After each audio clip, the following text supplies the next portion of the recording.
Superstation. Atlanta Braves baseball is brought to you by Delta Airlines, your local Ford dealer, and by the Georgia Lottery. Today could be the day. It is a hot late summer night in Atlanta. 91 degrees here at SunTrust Park. The only thing hotter than the weather is Atlanta at home, where the Braves bring a 12-game winning streak to action against Washington's manager Davey Martinez. Nationals come in 78-62. They are running out of time as far as the East is concerned. They are still very much alive in the playoff picture with a 2-game lead over the Chicago Cubs for the #1 wild card spot. His Toyota starting lineup starts with Trey Turner. Got to control him. And speaking of control, Tommy, Julio Teheran certainly has had that since July 1st. His numbers are really eye-popping when you dig into them as he starts tonight in Game 3. 9-8 on the year with a 3.38 ERA, and he's been unbelievable. His last 11 starts. He's our Georgia natural gas flamethrower tonight. Last 11 starts, 4-2 with a 2.44 ERA. And like I said, 16 starts this year with 1 earned run or less. It's amazing he's got only 9 wins this year, but he's been solid all year long and really the anchor in this rotation.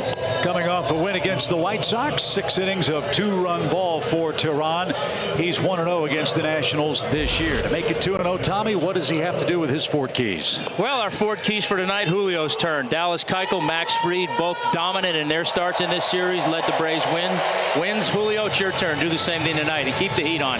You came in here thinking worst case scenario you wanted to split this series. You got a chance to win the series tonight and set yourself up for a sweep. Winning tonight, I think, would not maybe put the final nail in Washington's coffin, but I think it would be close. So keep the heat on. Don't give them any chance. Again, the magic number for Atlanta to win the division is 13. Any combination of Braves wins and Nationals losses adding up to 13 means Atlanta does indeed defend the East. For Washington, their schedule gets very difficult after Atlanta as well.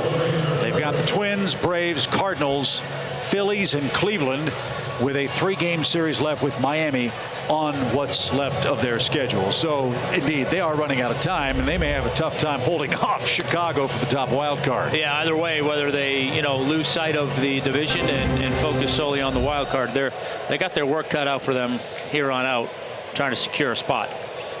So Julio Teheran versus Trey Turner to get things started here in the opening inning. Julio is always out of that stretch position, delivers, and we are underway. Strike 1. Ryan Blakeney, the home plate umpire.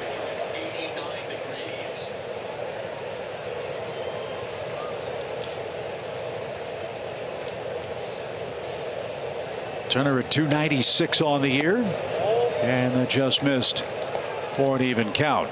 Notice the yellow wristbands, the yellow ribbons on the jerseys. September is Cure Childhood Cancer Month in Major League Baseball, something Tom spoke about in Braves Live. We'll touch on that a little later as well, as this ball is belted into the seats. Foul by Trey Turner. 1 ball, 2 strikes. I think a big key to Julio's success all year long, in particular the last 11 games where he's been so strong, has been that fastball. He's really been on the attack with the fastball, using it a lot more. A lot less sliders, more fastballs, and I don't think it's any coincidence that his numbers have been so strong the last 11 starts since he's done that. Little tapper over the mound. Ozzie charges, backhand play, has to hurry, but infield hit for Trey Turner. And Game 3 starts the way Game 2 began, with Turner reaching with a leadoff hit. Yeah, once it got over Julio's head, it was going to be a tough play, do or die play for Ozzie, but Turner just runs too fast. So you mentioned the increased fastball usage for Julio over his last 11. Yeah, and there you see it. 2 earned runs or less in 9 of his last 11, and I don't think it's a coincidence. Much heavier dependency on the fastball, 78%, much lower on the slider. The other 2 are about the same. I just think he's been more on the attack with the fastball, and it's made his slider better. So Adam Eaton gets his first start of the series. Eaton's been bothered by a troublesome knee. He was hit by a pitch about a week ago or so, and Julio just picked off Turner. You would think these guys would know by now. Unbelievable. The Nationals are going to take a peek, but Julio with that Great pickoff move, unleashed at a perfect time to erase Trey Turner. Froze him. Yeah, and I just don't understand it. If you're not going anywhere, then you shouldn't get picked off. And to take it a step further, you know Julio's move. You know how good it is. How are you getting caught flat-footed when he's coming over to first base right there? So thank you very much. One of the game's elite base stealers erased by Julio and his pickoff move. So Eaton bats with one out. And Julio just missed outside. Ball one. Eaton's a big part of this Nationals offense. 90 runs scored this year, a .287 average. Well, he hits in a great spot behind Turner and in front of Anthony Rendon.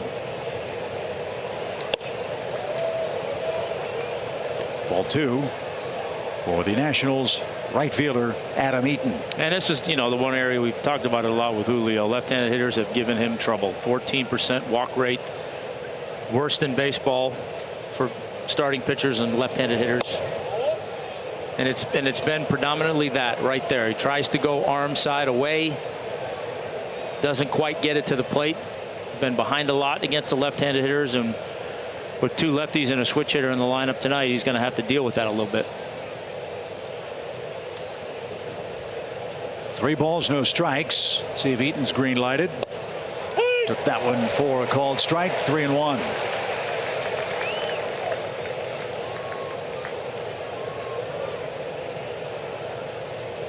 Much lower batting average by left-hand hitters against Tehran, but as Tom said, lots of traffic because of all those walks. See if he can come back and get Eaton behind in the count. Popped up. And that might have gotten McCann on the mask with a big long swing from Adam Eaton, and a full count. 3-2. I thought I heard something. I couldn't figure out what it was or where it was coming from, but Yep. Got him twice. That's why he wears number 2. So full count for Eaton with Rendon on deck. Just underway here in game 3. Great crowd tonight. This place is rocking. The pitch. Struck him out. Eaton was on his way to first base. Bat goes flying. Arm guard goes flying. He'll go walking back to the dugout. 2 away.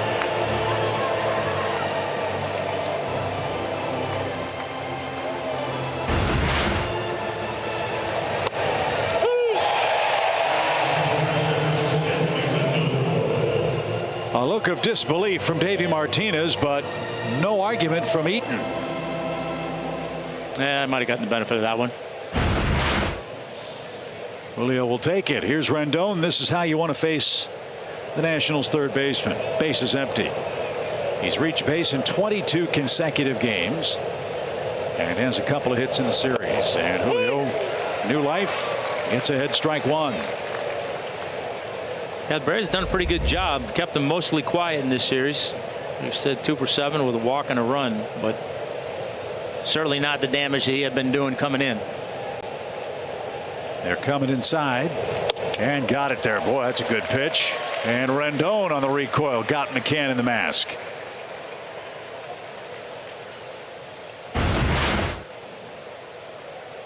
Well, if Mac wasn't awake at the start of the game, he's awake now.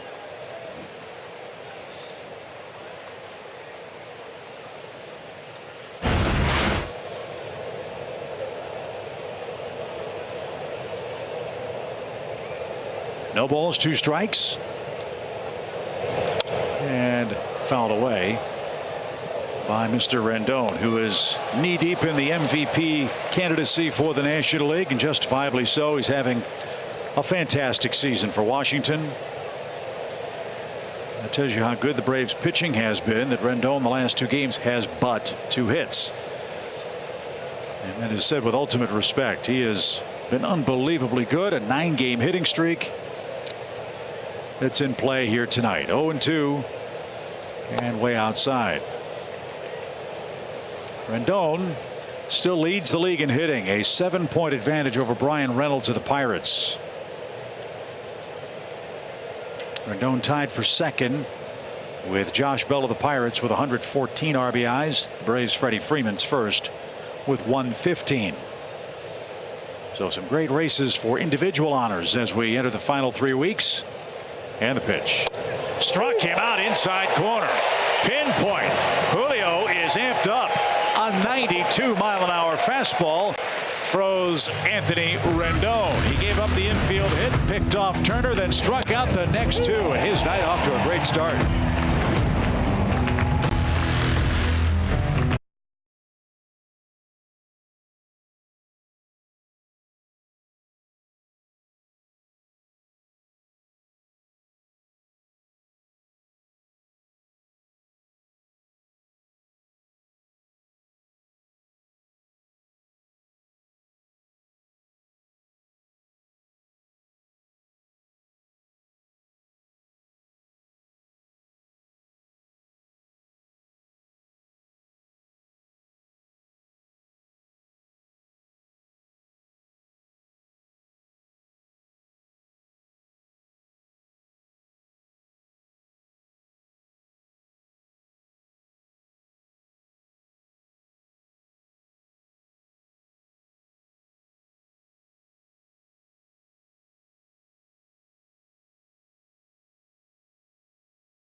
Chop House is rocking as the Braves come up for the first time here in the bottom of the first inning. Ronald Acuna Jr. again atop Brian Snitker's Toyota starting lineup.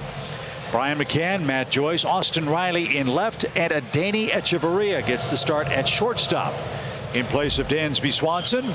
And they'll take a look at Austin Voth, who is 1-0 on the year, a man the Braves saw in a starting assignment June 23rd up in D.C. Yeah, I see his minor league numbers on the year. A lot of strikeouts. 5 games, 4 starts in the big leagues, 1-0 with a 3.19, and as Chip mentioned, 6-inning, 2-run, 7 strikeout start against the Braves earlier in the year. His kid's pretty good. He's got pretty good stuff, but certainly inexperienced. So let's see if we can take advantage of that. And his last outing was in relief against the Mets. 2 1/3 innings in that game. Dave Martinez said he stretched out enough to maybe go 5 and 75 to 80 pitches. We'll see if Atlanta can make short work of him here in game 3. And Tommy, from Washington's perspective, it was supposed to be Joe Ross pitching. He's got a bad forearm, so Voth is thrown in, a fill-in guy after they lost the first 2 games of this series, started by Strasburg and Patrick Corbin. Yeah, not exactly the guy you want to kind of throw out there, or at least had intended to throw out there to kind of turn the series around. But it is what it is. I mean, I think that's what makes it that much more impressive for the Braves to this point, is you beat Strasburg, you beat Corbin. You know, you've got worst case scenario in your back pocket, a split. Now you're facing a guy that's thrown in for a spot start essentially. So you got a good opportunity to take command in this series. 2 quick strikes for Acuna, and Voth misses upstairs. One more note about his start against the Braves. He was opposed by Mike Soroka, and you might recall in Mike's first at bat of that game, Voth missed badly inside and hit Mike on the right forearm, and Mike had to leave that game up at Nats Park. And Acuna's caught looking. He strikes out, and Voth's night off to a good start, his 25th strikeout in 23 1/3 innings. So 1 away for Ozzie Albies. Ozzie had a big night last night, and he is tonight's Georgia Lottery hitting the jackpot. See Ozzie's last 7 games, 440 average, bunch of extra base hits, bunch of runs. He's had a great homestand.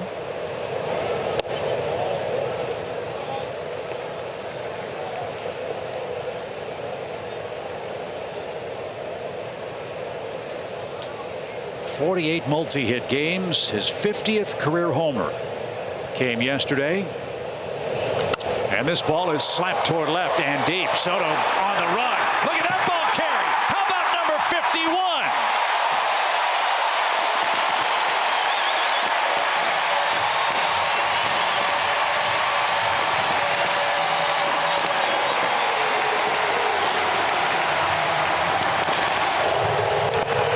When that ball left the bat, I thought it had a chance to get down for a double, but it kept going and going and going into the Nationals bullpen, and the Braves have scored another first-inning run. Well, I don't think you'd expect to give up a home run on that pitch, but Ozzie, good piece of hitting, went down, drove it the other way, and like you said, like so many balls we've seen this year, it just kept going and going and found its way into the bullpen.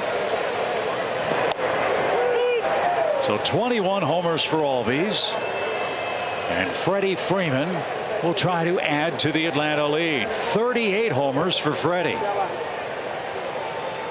And as we said, most RBIs in National League play. Boy, those early runs, Tom, they are just so big in a series of this magnitude. Well, they are, and they're magnified for the Nats, because the Nats are looking for any sign of life to turn this thing around and salvage the last 2 games, and every game they've been playing from behind, so it you know just makes things that much more difficult for them. So Voth has allowed 4 homers now. And the Nationals have not yet won a game this season in which he's pitched. They're trailing 1-0 here in the first. 2 balls and a strike. And pulled foul toward the Braves dugout, even now 2-2.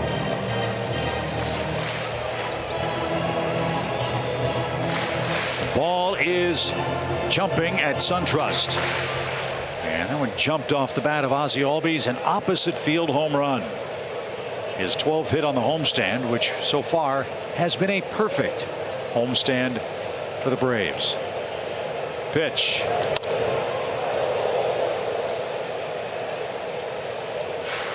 Braves swept the White Sox. They took 2 in a row from Toronto. They've won the first 2 games of this series against the Nationals. 12-game home winning streak ties the modern era record for the Braves. That's since 1920. There is a longer win streak. First the pitch.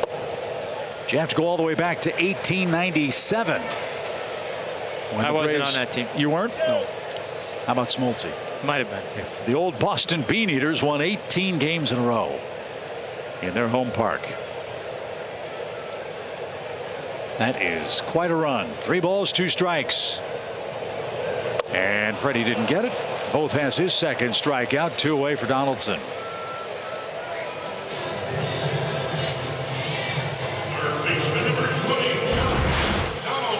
Pretty good pitch there. Slider down, back foot. Freddie swing over the top of it. You said this kid's got pretty good stuff. He's got some strikeouts. About 1 an inning, so stuff is there. The umbrellas are out for Josh Donaldson, who helped the fans make use of them last night in the 7th inning. A huge 2-run homer that provided the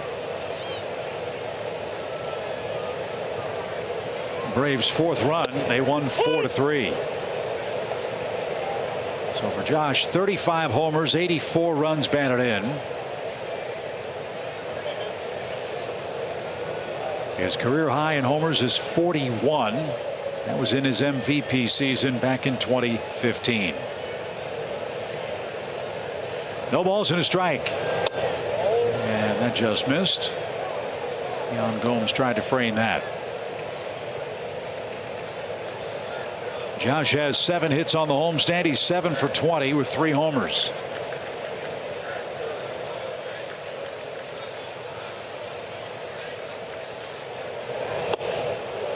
Big swing and a miss. Good fastball there. Had a little cut on it. Don't know if he did that on purpose or not, but good life, good spot.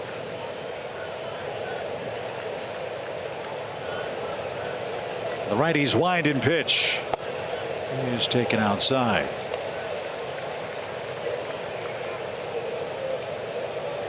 One thing the Braves have done exceptionally well in the first 2 games of the series is working deep counts against Corbin and Strasburg. Wouldn't mind the same thing here. Both about to make his 18th first inning pitch. Again, he's good for 75 to 80, we're told, and he's got his first deep count. 3-2 for Donaldson. Like you said, the way the Braves hitters have been patient in this series and gotten pitch counts up, that might be about 3 innings.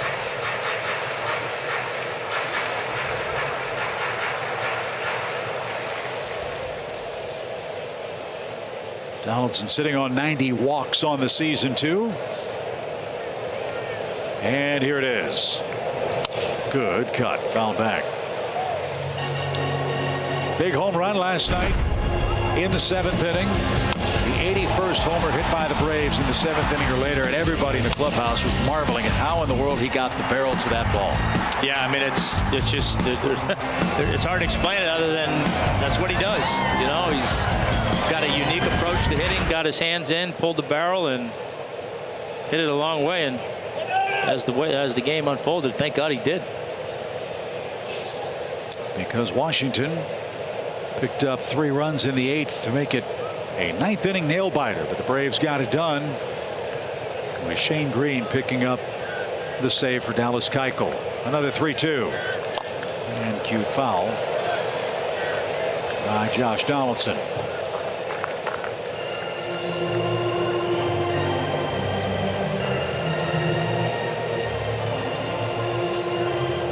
The folks in the Southeast wouldn't mind some rain being brought their way, as hot as it's been the last couple of weeks. Hopefully whatever rain may be coming will take place after we finish up the series here tomorrow.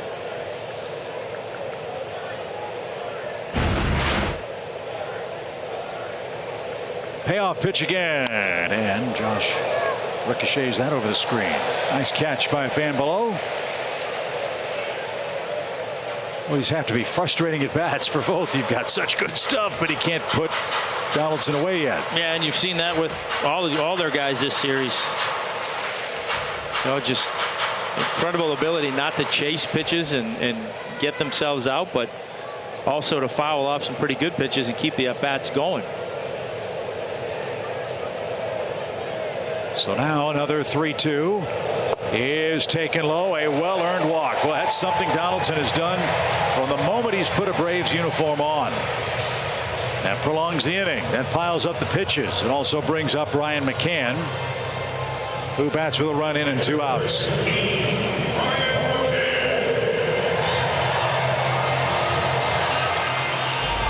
Ryan started game 1, picked up an 8th inning RBI hit in the series opener.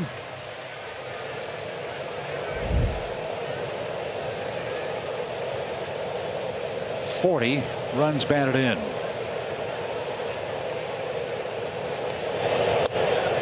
That ball had some bend to it. Strike 1. Yeah, good curveball there. Might have been a little low, but got the call. Certainly not a pitch Brian's going to typically chase first pitch in the at bat unless he's really looking for it.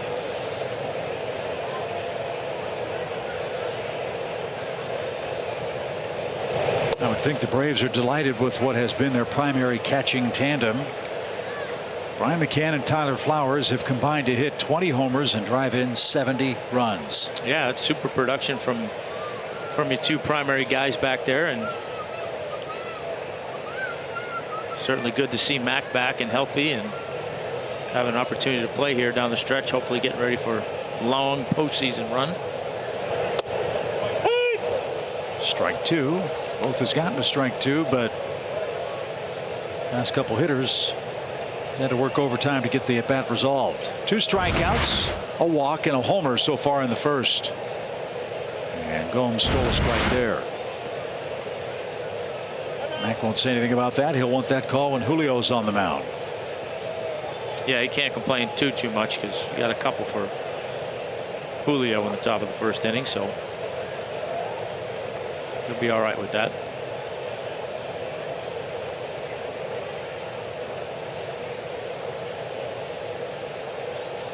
And And a swing and a miss off-speed breaking pitch takes care of McCann. Both with 3 strikeouts in the first inning.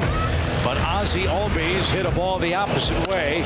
It carried out for his 21st homer, and after 1, the Braves strike first.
Atlanta 1, Washington nothing after 1 inning of play. The Braves grab their gloves and head out defensively. That's why we are featuring Josh Donaldson and Freddie Freeman on tonight's Humana Team Prevent Defense. Yeah, see this season's NL ranks by position. Freddie Freeman, 99.5%.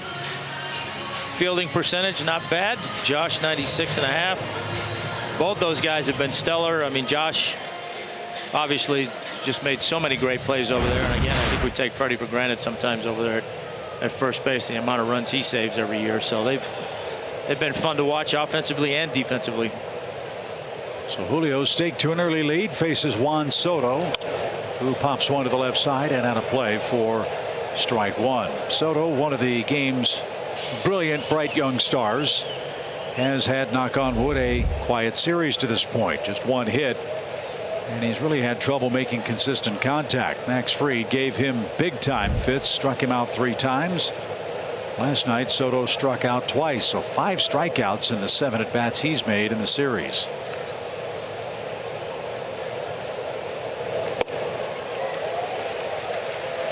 Yeah, it's been a steady dose of fastballs in. Julio was trying to go in there and missed away, but got the swing and the miss. But a steady diet of fastballs in and off speed away. Now, see if Julio, being right-handed, he's not going to typically backdoor that slider, so his off speed is going to have to be that back foot slider.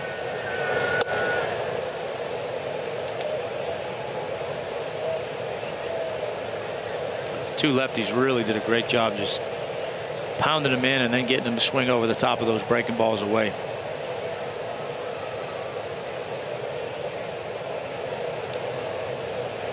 15 RBIs, 16 runs for Soto in the last 13 games he's played. He and Rendon have been a very potent 1-2 punch, much like Freeman and Donaldson have been in the middle of the Atlanta lineup. So since August 7th, Juan Soto has led the majors in runs scored. Let's see if Atlanta can keep him down again tonight. 2 balls, 2 strikes. That inside corner, now it's full.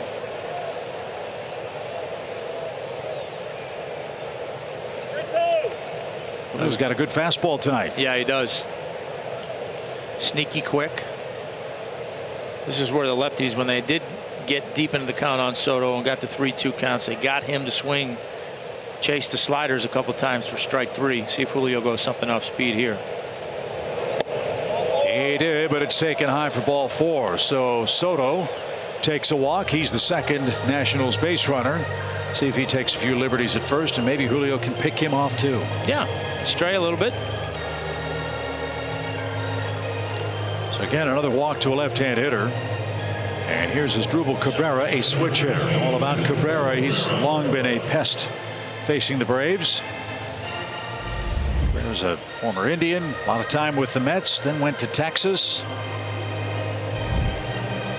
And then when the Mets inquired about getting him back, he said, nope, you sent me to Texas, I'm not coming. I'm going to Washington instead.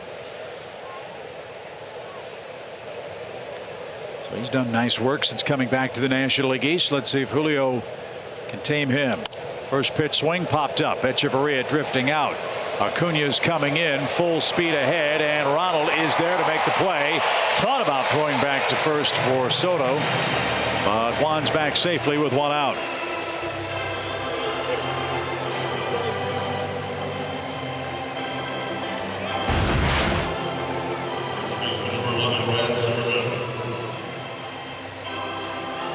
Good play. Ronald had to come a long way. He was playing fairly deep. Had to come a long way to get it. Had to deal with Echeverria coming in. A lot of things going on. Good play. And we're kind of heading toward twilight. It's kind of a gray sky right now. Might be tough to pick up the baseball. See if that's the case for the next few moments. Here's Ryan Zimmerman. Big 3-run homer and close at first. He almost did pick off Soto.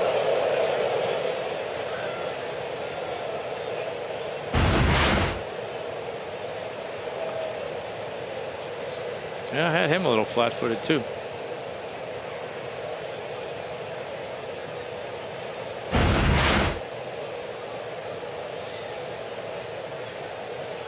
Zimmerman, 30 career homers against the Braves.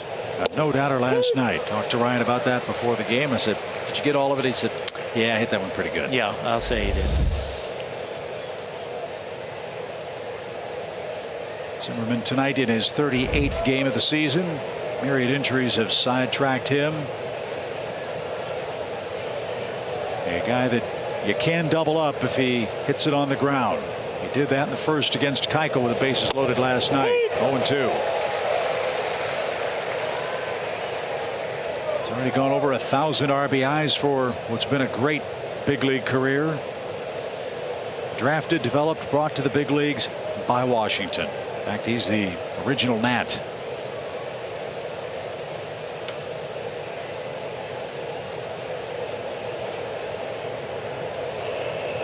First draft pick in the history of the Washington Nationals franchise, which began in Montreal. Not too many former Expos left. Ian Desmond is one of them. And Zimmerman, hard to believe, in his 14th major league season. It's a pretty good little thing to hang on your resume, being the first draft pick of an organization ever.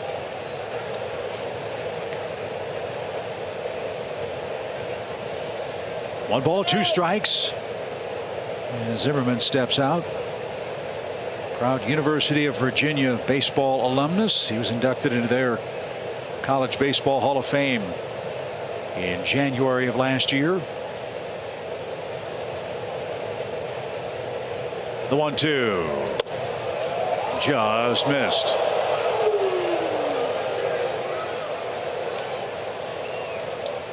Good pitch. Good spot for it. Keep him honest on that inner part of the plate. Set up that slider here.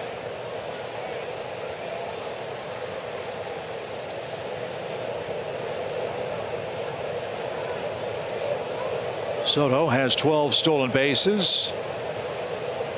He's going, and it's shot into right field. Coming on is Joyce. He'll make the grab. Throw back to first. Chance for two. And they got it.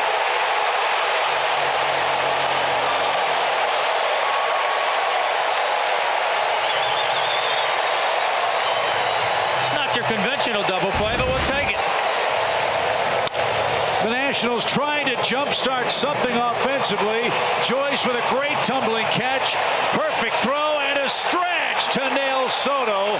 And the Nationals hanging their heads in the second as Atlanta doing everything right in games 1, 2, and 3 so far.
Well, Tommy, how many times do you see it? A guy makes a great play defensively. He comes up to lead off the next inning. I mean, it happens all the time. It's our Synovus greatness made here play. Like you said, hit and run, trying to get something to go. Looked like it was going to fall in, but Matt got a good jump, closed on it. Nice catch, gathered himself, great throw. And I'm with you. I think the Nats are shaking their head saying, what do we got to do to get something going here? If it weren't for bad luck, they'd have no luck at all so far here in Atlanta. They trail 1-0 on an Albies first inning homer. Now Matt Joyce, Austin Riley, and Danny Echeverria are coming up.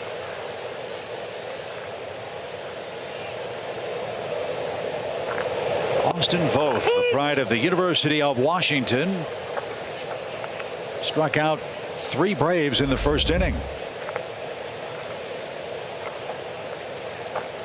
But the homer and a walk prolonged the frame. He's thrown 26 pitches so far in the first, 1 here in the second. And Joyce behind 0-2.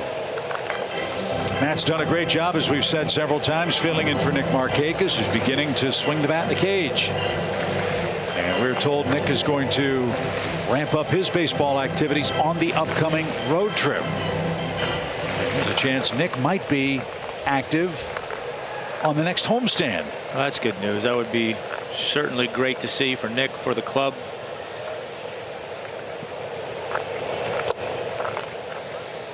You know, he's itching to get back. I mean, it's got to be driving him crazy. Yeah, he's not used to sitting around watching one game, let alone for 6 or 8 weeks.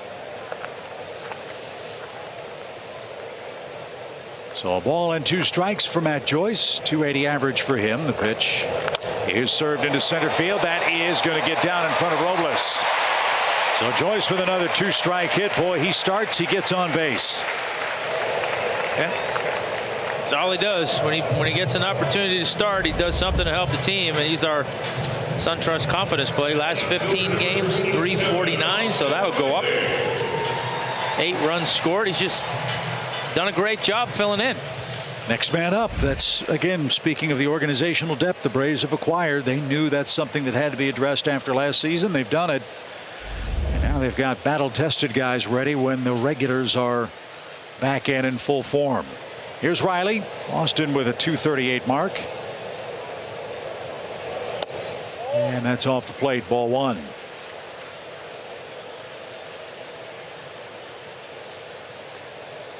Austin got 3 at-bats last night, made 2 outs on 2 pitches. A little over-anxious, perhaps. Let's see if he can work a count and get himself into a good pitch sequence. When he was red hot, that's exactly what he was doing. When he went ice cold, it was 0-1, 0-2 almost every at-bat. And that's usually the case. It seems like when a guy's struggling, it's before you look up, it's 0-2 or 1-2, and they're in a hole already and trying to battle and stay alive. I mean, it's just tough to get anything going when that's the case. That's pulled just foul past third. That was close.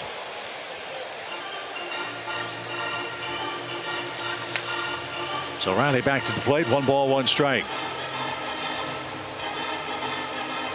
How long as a pitcher did you feel you needed to have a book on a young player like Austin Riley? Was it 2 games, 8 at-bats, 10 at-bats? Was there a specific number for you? It was, I would say it was probably 8 to 10 at-bats. You know, I mean, I relied less on what their book was and more on what my book was, but you certainly wanted to see if there was a weakness, whether it be handling a fastball or handling an off-speed pitch, and try to exploit that as much as you could.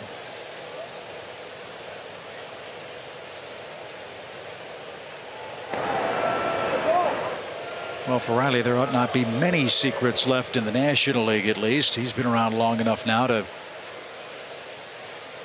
have a good feel for what the opposition can do and what he has to do to counteract that.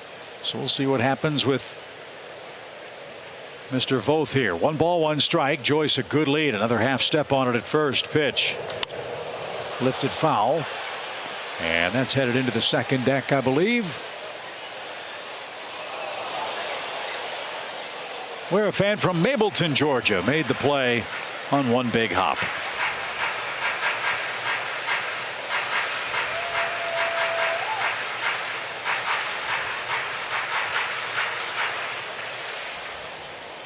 Already 33 pitches for Voth. He's just beginning the second inning.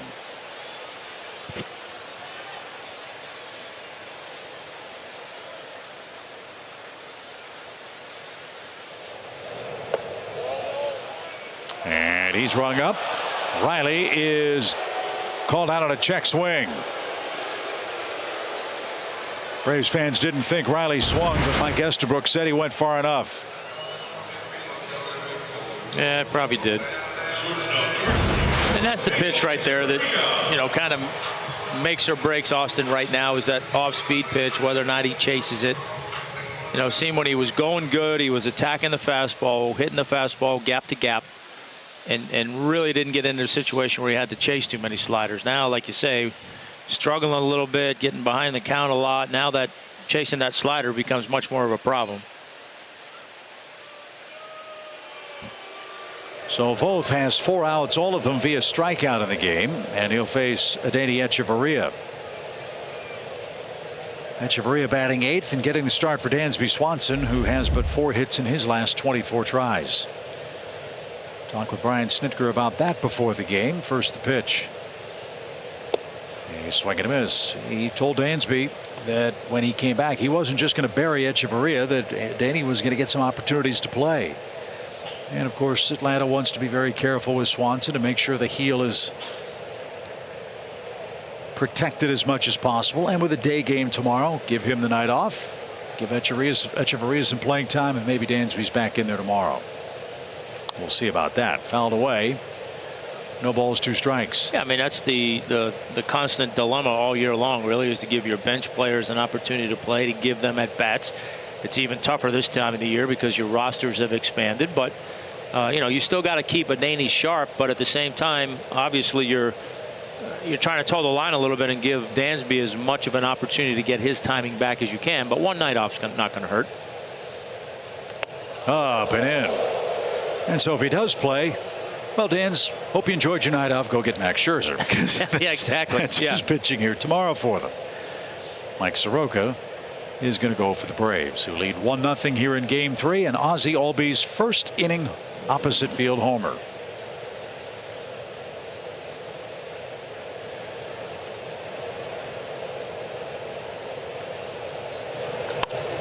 Popped up. Zimmerman, foul ground to the edge of the warning track. He'll have room, and Julio will hit with 2 outs.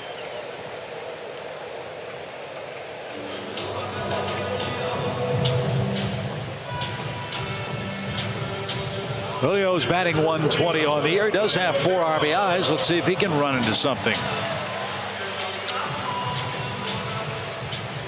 Well, he does a good job up there. First and foremost, really good at getting his bunts down. Solid there, but he's not just an out when he goes up in the batter's box. He puts together a competitive at bat every time he gets up there.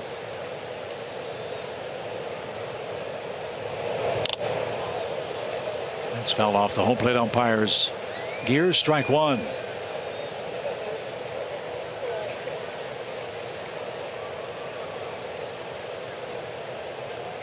Well, check out the grain on that bat for Tehran. That looks like a good bat. And quite a shot. Taken by Blakeney behind the dish. No balls and a strike.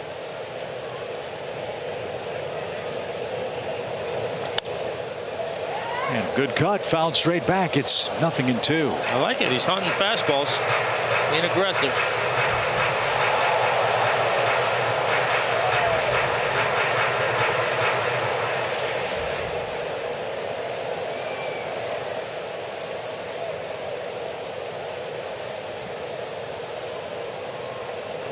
Matt Joyce led off with a single to center. He's still at first, 2 outs. And that pops away. Joyce is going to take off. Gomes' throw is going to beat him. And that's a bad decision because Julio Tehran is going to have to lead off the Braves' 3rd inning. And Joyce knows that was a base running mistake. Atlanta 1, Washington 0.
Atlanta Braves baseball is brought to you by your local Toyota dealer.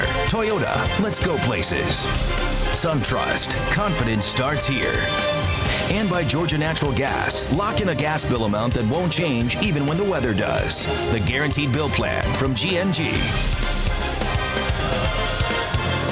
A-list memberships for the 2020 season are now on sale, and members get more benefits than ever before. For more information on membership options, head to braves.com/A-list.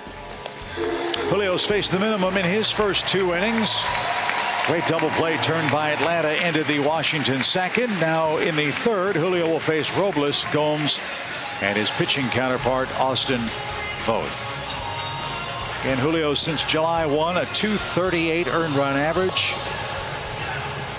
Has pitched remarkably. Fewer than 2 earned runs allowed 19 times.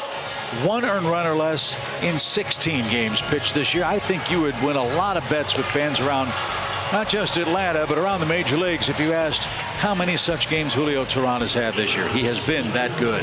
Oh, yeah. I mean, I agree with you 100%. And like I say, I just keep saying that same thing. I mean, the amount of times he's gone out there and gone 2 runs or less or 1 run or less and only has 9 wins on the season. I mean, that's the only bad part. Unfortunately, he hasn't been able to get the benefit of so much of his good work.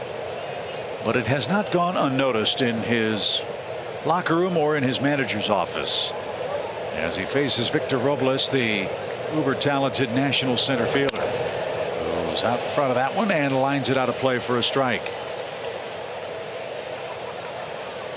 17 homers, 58 RBIs for Robles with a .251 average. Robles hit a homer here the other night. And a pop fly foul out of play. Story of this series has been great starting pitching by the Braves, and that man has had a hand in that. The bearded wonder, Dallas Keuchel. Yes, that's us, Dallas. That's us. You can talk now. You can talk. Your mic is open. Yeah, Ender's trying to steal my thunder here. So. Hey, great job last night. Thank you, guys. That was quite a performance. It's been so remarkable, Dallas, to see what you've done the last 4 or 5 outings in rotation for the ball club. What's different? We all know the circumstances in which you came to Atlanta and the little bit of a rough patch. What's different the last 5 or 6 times out for you? Well, I'm not really sure to pinpoint one thing. I think I just kind of stayed on course with what I was doing. Minus the Miami start. I think I had been feeling really good.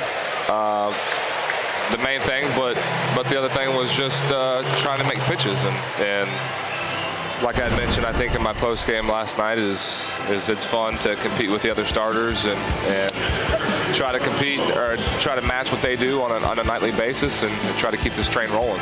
Yeah, I was going to ask you that, Dallas. That's one of the things that I think certainly can be helpful now. You guys, you got your rotation, you're set, everybody's taking their turn, you guys are rolling. I would imagine there's a lot of that feeding off of one another, and hey, I want to go out there and do a little bit better than Max Fried did the night before.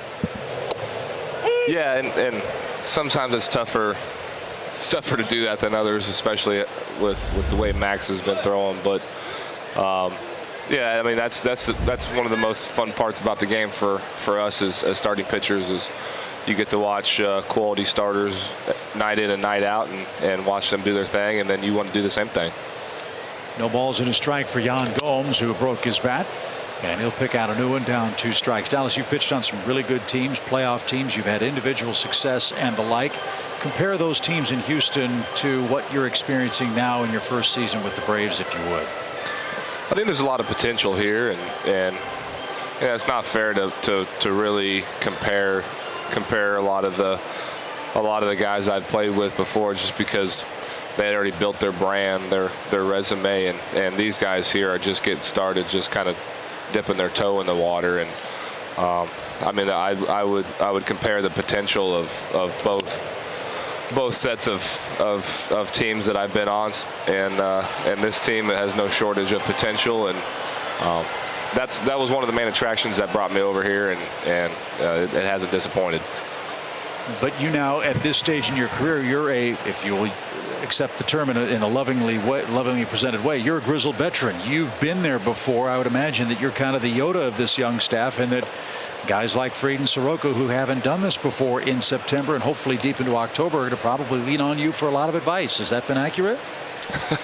I don't know about the Yoda. Come on. I'm smart sometimes, but I think I just kind of make stuff up and see if it sticks with them. Hopefully it does. They're pretty smart as is, and I mean, they got a ton of potential, and I mean, it's been nothing but fun over here. Ground ball foul by Gomes again, still 1-2.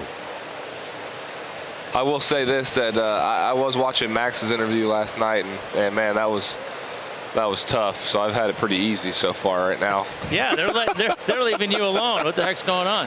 They know I'll probably beat them up after the game if they try to do anything to the old man. I like that. Now, speaking of beating up, we have a score to settle with you up here in the booth. You and Tom had that great feature that we had on the air the other day. You guys were playing billiards. I believe it was in New York or Toronto. No, it was here, actually. Was it here? Yeah. All right. It was here in Atlanta. And I asked Tom who won the billiards match. I'm getting conflicting reports as to who won the billiards match. So I'm going to ask you, Dallas, first, who won the pool game. Well, I tried to let the Hall of Famer win, but he just gifted me a game. So that's accurate. It wasn't. It was pretty sloppy on both sides. Yeah. Well, it's tough to do when you're being interviewed, right? Well, it's even harder when you're doing the interviewing. I mean, this is not. I'm not. This is new to me. That was my first, real big featured interview, and I'm trying to shoot pool at the same time. I mean, it wasn't good. I'm not going to lie. Yeah. The pool part of it. My hands were really sweaty. I'm not used to getting interviewed by Hall of Famers, so it kind of got to me early. Oh my God, you're buttering him up so bad. 2 balls, 2 strikes for Gomes. Again, a cue shot foul. This guy's been a tough out. Oh, what a play at first. Yeah, we're gonna his feet. That was close. Oh, check the hammy. That's great. I'm glad it wasn't a hard hit because I can't see anything over here. Oh, I'm sure the guys would have protected you. That's Tim Bogart, first base. He's hearing it from somebody down by you, Dallas. That was a nice play. 2 balls, 2 strikes. And that's inside. I'd love for you to talk about what Julio Teheran has done. We were talking about him in the early moments of the game. This guy on the mound for the Braves since July 1st might be the most underappreciated starter in our league, Dallas. I mean, the numbers he's put up are eye-popping. He hasn't won games individually, but the Braves seemingly win every time he's out there. Yeah, he's been that tough luck starter that I don't know, for some reason there's always one on his staff that pitches well and doesn't really get a lot of run support. That was a nice pitch right there. But Julio that's just been his career. I mean, his career has been 3-5, and when you really look at it, he's still only 28 years old, right. I think. And man, you feel like he's been around the league about a decade. And when you think about that just means you're going well, and it's just kind of a ho-hum season. And I mean, he knows how to pitch. He knows how to get outs, and yeah, you can stay around this league a long time if you know how to do that. Well, this is his 7th. With this start tonight, he's making his 30th start of the season. 7 straight years, Dallas, of 30 starts or more for Julio Teheran. And that, in this era, that is really rarefied air.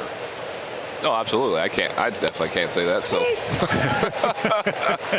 I was trying, but yeah, it's harder than it looks, and it goes to show you really how hard he works and how competitive he really is, because nobody really knows that side of Julio, and it's been a joy for me to get to know him a little bit, and hopefully we're together a little bit longer. Dallas, he just struck out the side. We'll have to have you on a little more often. Yeah, no kidding. Good luck, John. I like that. And the young guys took care of you. Great job. Hi, Freddie. 1-0 Atlanta as we head to the home third.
forget, Braves fans, we got to defend the East. I got to tell you what, somebody else is defending reading. That's my partner, Brian Jordan, two-sport man. Everybody knows this guy.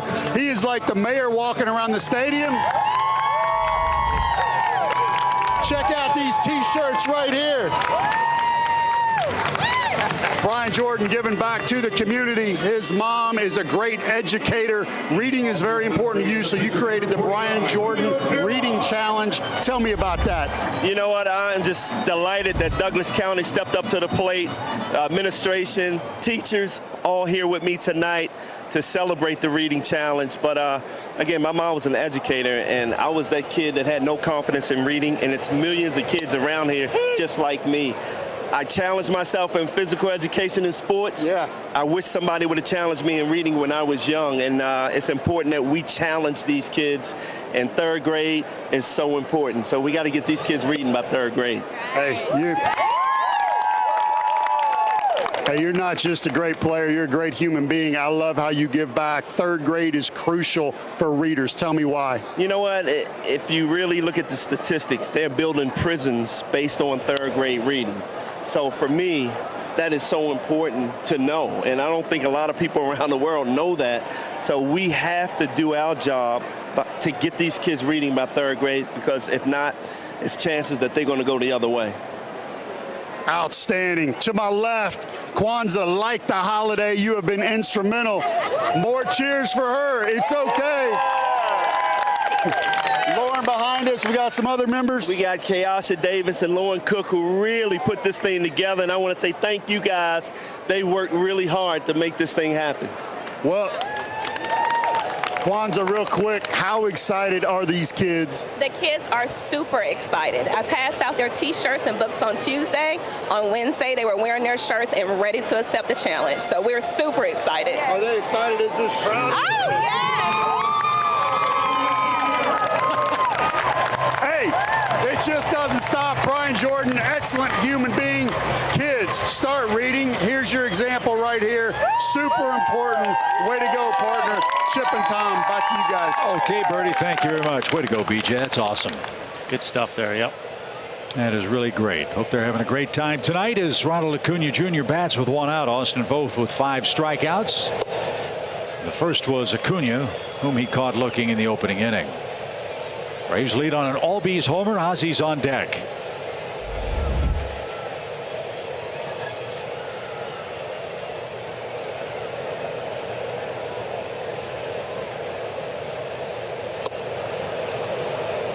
Mr. Voth has A+ stuff so far tonight. Yeah, he's had a good breaking ball. Fastball, pretty good. He spotted it up. But when he's had a chance to throw that off-speed pitch, he's thrown him really, really good. Had guys swinging and missing, swinging over the top. Ronald swung over the top on that one.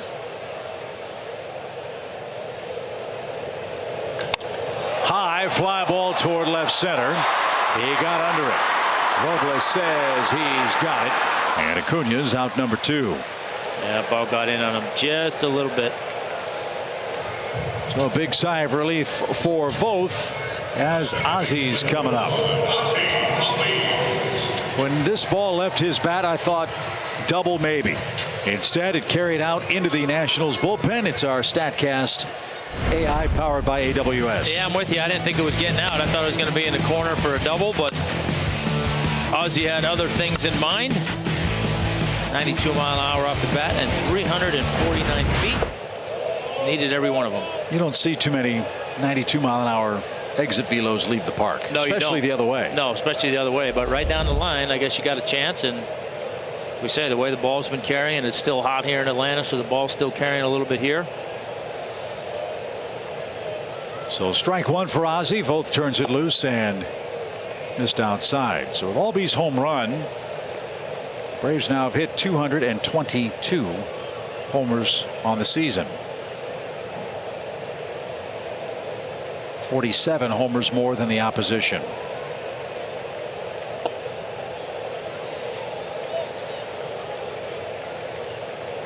Acuna has 37. Freeman has 38. Donaldson has 35 homers. Braves became the 16th team in Major League history with 3 players of 35 or more homers each in a single season. And when you think about the number of big league teams there have been since the game was invented, that is unbelievable work. Yeah, really good work, really good company, obviously. And look, it's been fun to watch. Big part of obviously what the Braves have been doing and their success, having that kind of power in your lineup, and just makes it awful tough on those opposing teams to never feel like any lead is safe, knowing the power the Braves have in their lineup. The 1973 Braves were the first team to do that 35 or more trick. Darrell Evans, Henry Aaron, and former Nationals manager Davey Johnson, the trio. Fourth has a 1-2-3 third inning. On we go to the fourth. Braves lead by a run.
Atlanta Braves baseball is brought to you by Xfinity. Stay connected to your team with Xfinity, the official partner of the Atlanta Braves.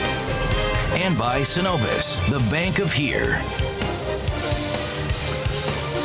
Beautiful baseball night in Atlanta. A home run from Ozzie Albies.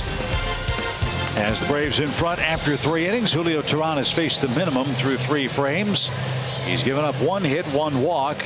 Turner was picked off after singling to start the game. Zimmerman hit into a 9-3 double play after a leadoff walk.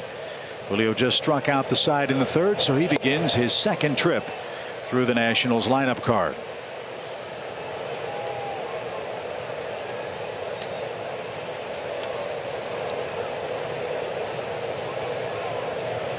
Trey Turner 9 for 23 against Teheran now after that infield hit to start the game. But he's quickly behind. No balls, 2 strikes.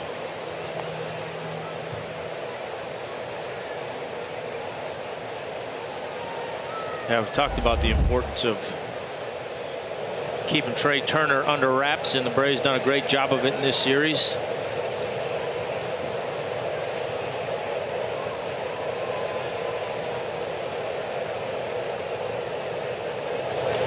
Driven down the line. A mile foul. Strike 2 still for Trey Turner. Last time we saw the Nationals, Turner was taking a very interesting approach at the plate. Remember, he fractured his right index finger when he tried to bunt. He's been swinging the bat most of the season with that finger protected and off the bat. See it? So it's still probably not 100% for him. Yeah, I'm sure there are times where it probably doesn't feel real good if he gets a ball off the handle or off the end of the bat. 0-2 pitch. Just missed. Problem is, when you get soft contact from Turner, he can beat it out. Yeah. It's pick your poison. Do you want him to hit it hard or soft, preferably at somebody? One of the fastest guys in the game, Trey Turner, the National shortstop. Nobody on or out. 4th inning already here at SunTrust.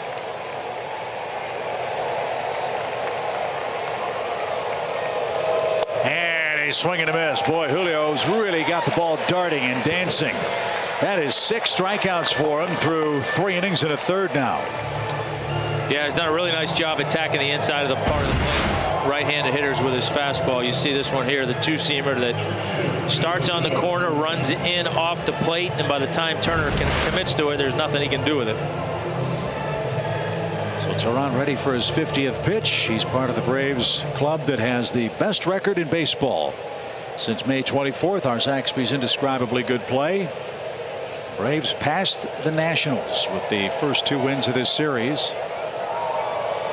Again, Washington started the year 19 wins, 31 losses, went on that tear you saw on the graphic, but has actually lost a half a game in the standings over that period of time because the Braves have been hotter. And that's the frustrating part. We continue to talk about it. They just have gained no ground playing that well, and that's frustrating. Adam Eaton takes a strike for an even count. He struck out on a questionable call in the first inning. The first of Julio's 6 strikeouts. But he didn't argue it. And Eaton now 0 for 3 so far in the series. Big crowd urging Teheran on here. 1 ball, 1 strike. And that's fouled away. Pretty nice luxury for the Nationals, who made a contract offer to Bryce Harper that was heavily deferred. He left for the riches of Philadelphia. They had Adam Eaton already in the fold after they acquired him from the White Sox. And with Robles and Soto, very young, very dynamic Nationals outfield. After all, Adam Eaton is only 30 years of age. So a 30-year-old in right and a couple of 20-somethings in left and center. That should be set for the next couple of years in the pasture at Nationals Park. Yeah, that's a tribute to them. I mean, you lose a guy like Bryce Harper, and not too many organizations are going to be able to say, okay, that's all right, we're going to be fine out here. We got a pretty good cornerstone anyway. But the Nationals certainly have done a nice job developing those guys out there, and then bringing Eaton on board. And fouled away. They still have Michael Taylor if he can find the magic that he had early in his career.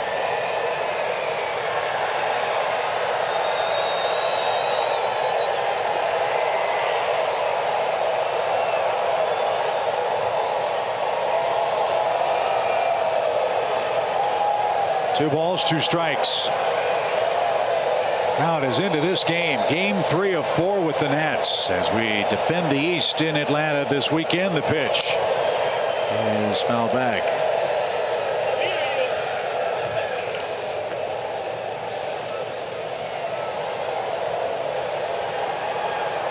Julio Teheran has given up 2 earned runs in his last 22 innings.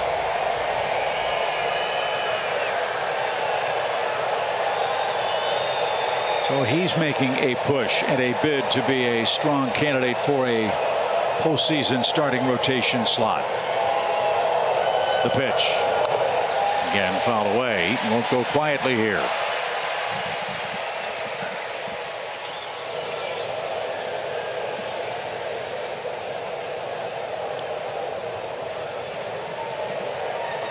So he'll see an 8th pitch.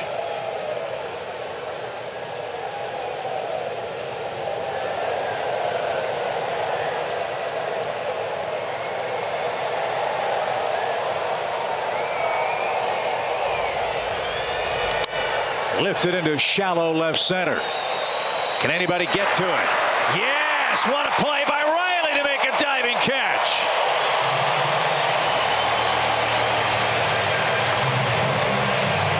Austin Riley, sword and all, came out of nowhere and slides to the turf to rob Eaton of a blue pit. Yeah, it looked like that was going to be one of those ones in no man's land that nobody could quite get to, but Austin Riley stayed after, like you said, bad knee and all, and made a heck of a play. There were some who wondered how Riley would adjust as a major league outfielder. He's a third baseman by trade. Brian Snitker answered that very succinctly when Riley came up in his early days with the Braves and said he's a baseball player. He was not concerned at all. Last night, his first start in right field. Tonight, back in left. As Teran paints a corner on Rendon. Strike one. Yeah, he's done a nice job adjusting out there. I mean, it's not easy. Certainly not easy learning how to play up here at this level, but he's done a super job.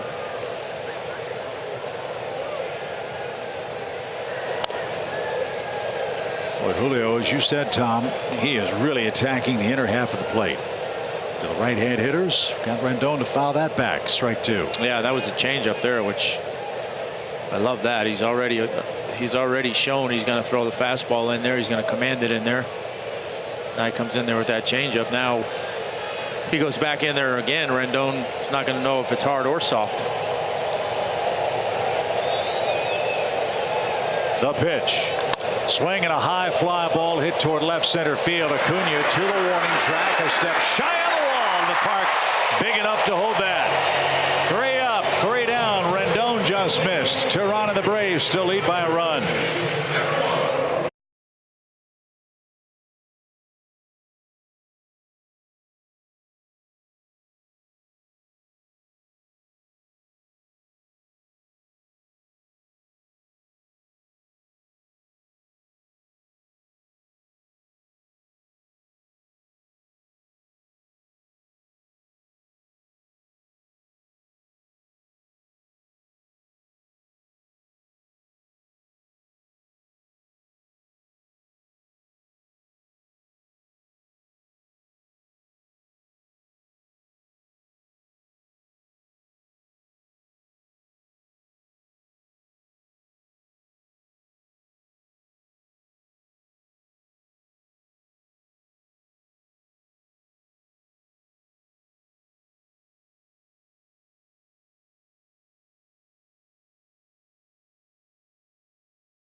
The division, there's so much importance put on that when you get to those ball clubs, you know you have to win those games to kind of separate yourself and give yourself some room. At the end of the day, you know that who you're playing is a team that you're looking across the dugout and they have the same aspirations that you do.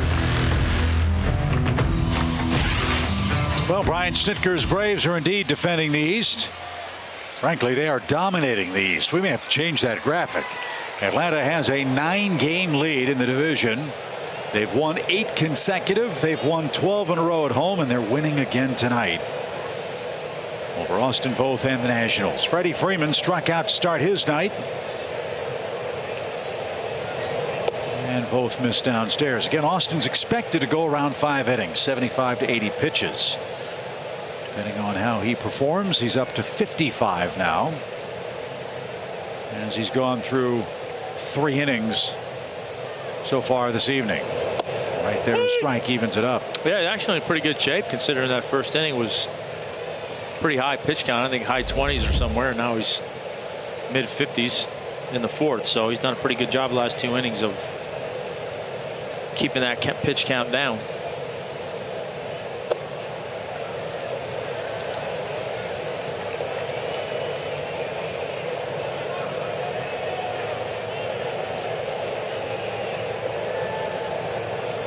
Two balls and a strike for Freddie.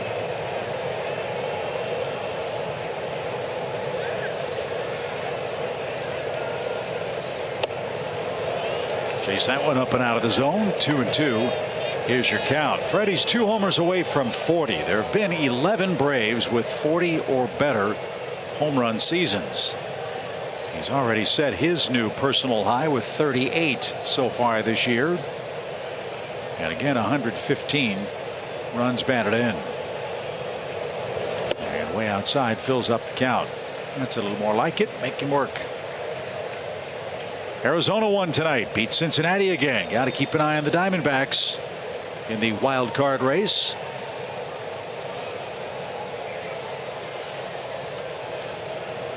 The Snakes are sizzling in the West. They've won 5 straight.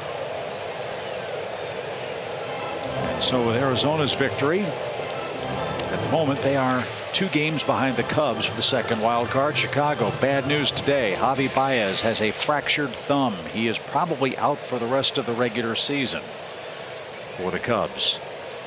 We'll also have Craig Kimbrell on the injured list with a sore elbow. The pitch. And Freddie smokes this ball to center. Robles going back. It's going to die at the track, however, for the first out. You could just tell Freddie was reaching at the point of contact. Just a little bit out front, and that cost him a few feet and out number 1. Yeah, didn't quite get it. Certainly out there, if you don't get it all, you're not gonna get it out of the ballpark dead center field.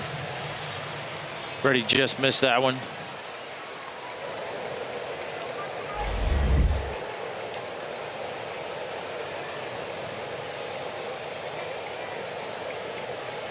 Josh Donaldson walked in the first. Swing and a drive. First pitch. It's 2-0. The rain has come again.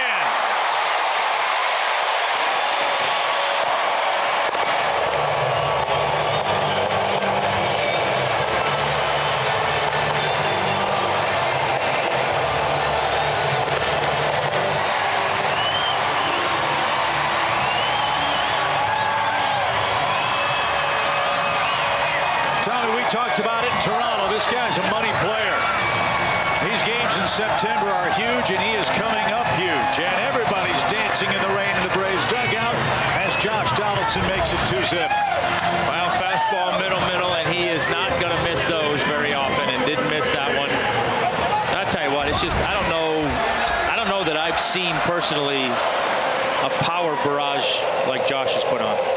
I mean, what he's done over the course of the last couple months has just been unbelievable. I can't remember a Braves hitter that hits that chest-high fastball harder and longer than Josh Donaldson does. Yeah, I agree. So Atlanta, with a couple of homers, leads by 2. Zimmerman will take care of Brian McCann for the second out.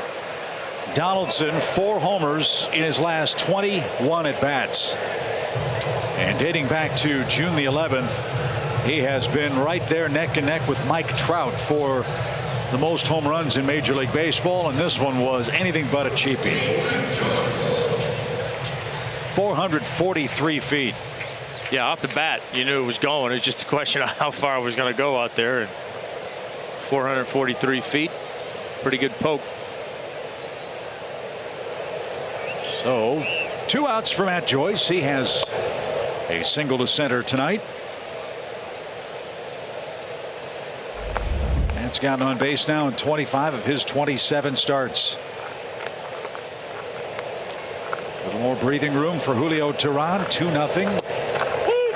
As Voth drops that one in for an even count.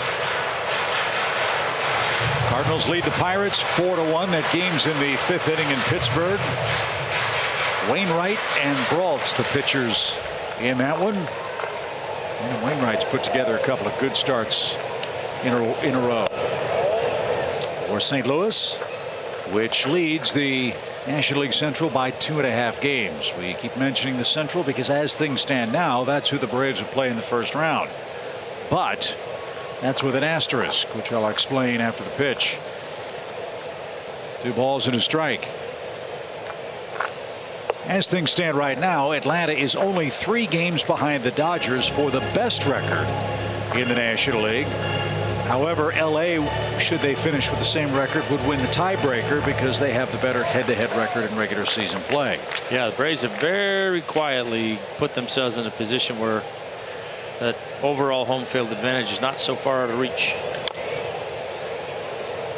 Boy, that is a luxury, is it not? No matter who you play, you know you're starting at home and you get the final game in your ballpark. Finish with the top record, you're guaranteed being at home as long as you stay alive in your league's portion of the playoffs.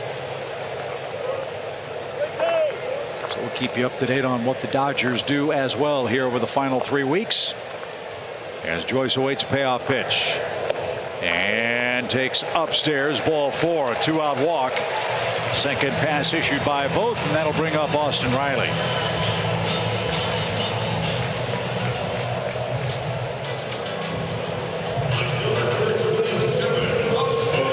Let's see if Riley takes a page out of Josh Donaldson's book and hunts a fastball early in the count. Wouldn't be a bad approach. Sorry. Let's see if both gives him one. Yeah. Not sure I would, as he's had an excellent breaking ball tonight.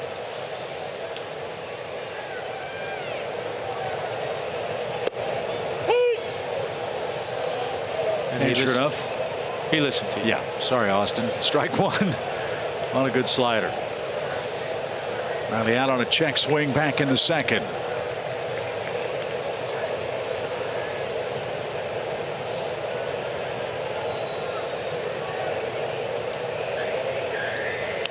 There's that heater, and he fouled it back.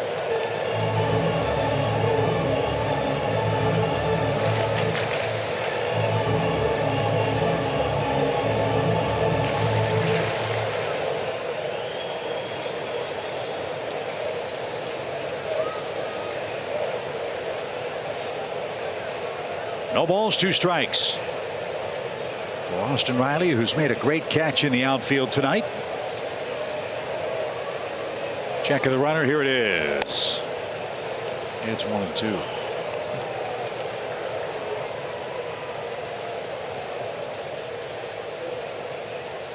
It is a warm night at SunTrust. Lively park, lively crowd. They're having a great time. Why not? Braves have won 12 straight here in their home turf. Pitch in the dirt. Good stop. 2-2.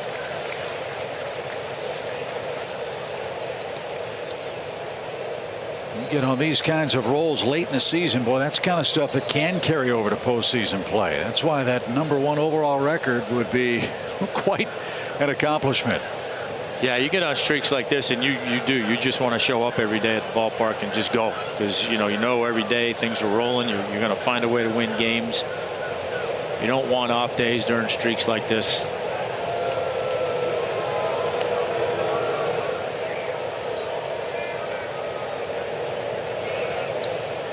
I think Matt Joy's a little surprised that he drew a throw to first.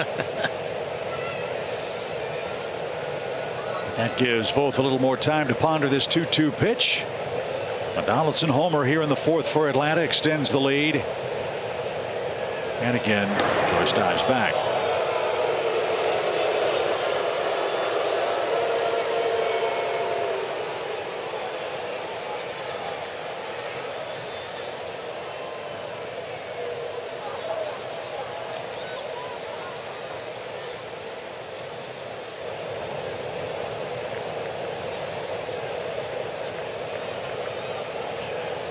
And a swing and a miss takes care of Riley, but not before the Braves get a 443-foot home run from Josh Donaldson, his 36th this season. After 4, Atlanta extends the lead 2-0.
Well, the bringer of rain brought some thunder and lightning in the Atlanta fourth inning. His 36th home run crushed to left. That gives Julio Teheran a 2-0 lead. And now Teheran will face the 4, 5, and 6 hitters for the Nationals in the fifth. Soto, Cabrera, and Zimmerman. Soto walked in the second and was thrown out at first on that line drive to right. He was doubled up by Matt Joyce.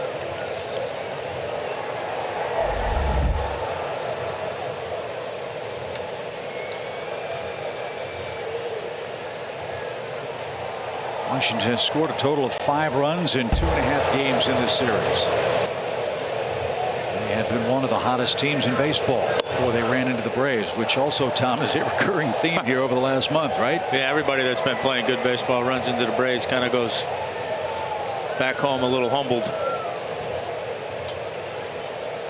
Again, the storyline tonight, Braves trying to extend their overall winning streak to 9 in a row. Trying to make it a 10-game divisional lead, trying to win their 13th straight at home, and trying to trim their magic number to win the division to 11. Donaldson in front of the mound is there for out number 1.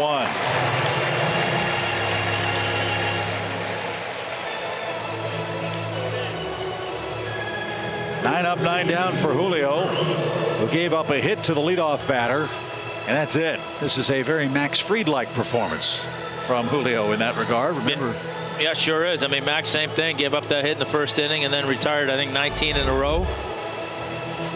Julio gave up the hit and just promptly picked him off and hasn't given up another one. As Drupal Cabrera has an 0-for-1 night. And that's upstairs, ball 1.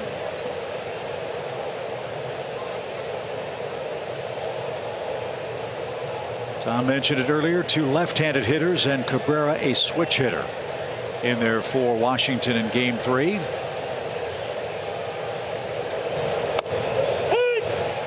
And Julio's done a masterful job of painting corners in and out tonight. He has struck out 6 Washington hitters. And I think his fastball has surprised them. He's been throwing at 91, 92 an awful lot tonight. His average velo 88, 89 with the fastball usually, so he's pumped up on this big night.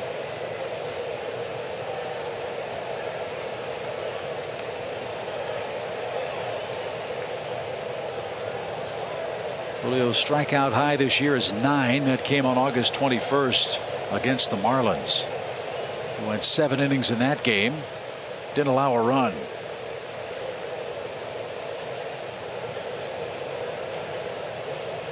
One ball, 2 strikes. No chase. It's 2-2.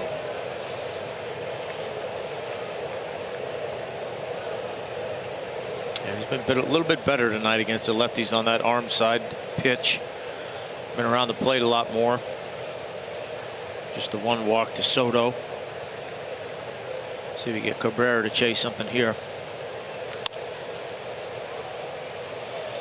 Nice play at first this time. No hamstring issues. And a perfect lob into the stands. And that's Tim Bogar. Good staff in Washington. Tim Bogar, their first base coach. Bob Henley at third. Henry Blanco in the bullpen. Former Brave. Kevin Long, hitting coach. Chip Hale on the bench. Paul Menhart. Swallowed Derek Lilliquist as their pitching coach. 2-2 pitch. Just missed inside. Good try. Full count. That's a good pitch. Good take by Cabrera.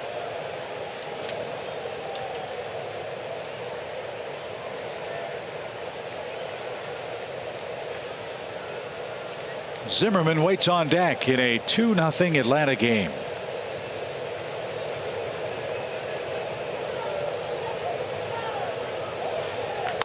Fly ball walloped down the right field line. That has plenty of distance, and that one is into the chop house.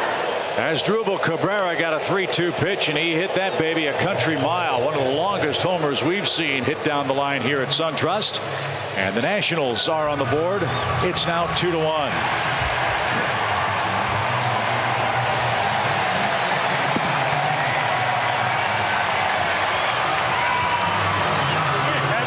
was a no-doubter. Yeah, well, the only question was would it stay fair, but kind of the typical danger zone for lefties, down and in, down over the plate. Cabrera dropped the head on that one, and like I said, it wasn't a question of how far it was going to go, it was whether or not it was going to stay fair, and it did up into the upper deck of the chop house. So the Braves' lead is cut in half. It's 2-1 for Zimmerman, who lined out into the double play in the second. Just the second Nationals hit tonight. So Cabrera, 4 homers, 24 RBIs in 21 games with the Nationals. That's great production.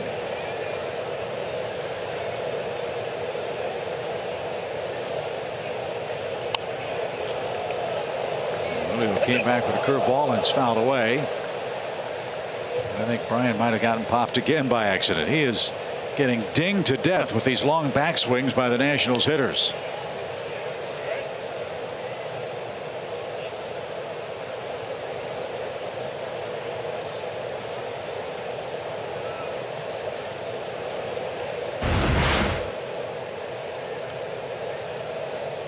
Oh, it wasn't the bat, it was the ball. It came back and got him.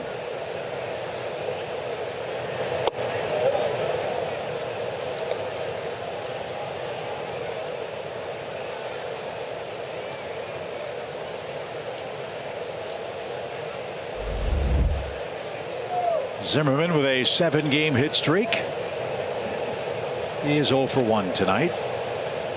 And Julio Reyes with his 1-2 pitch. He struck him out. That's 7 for Tehran. 2 away in the inning. Again, good heat from the veteran Braves right-hander. Yeah, you get right-handers especially in that count looking slider. And Julio went with the fastball up and away. Zimmerman swung through it. Good pitch, good sequence.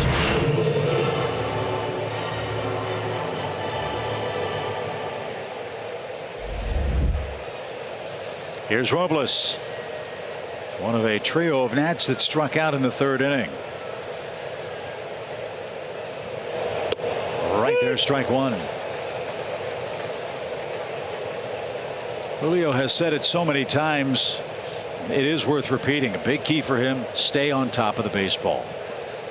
Well, he has to. With his, velocity not being mid-90s, he's got to make the ball move. In order to do that, you got to stay on top of it. It's hard to do it when you're out on the side of the ball. You just can't get that spin that you need.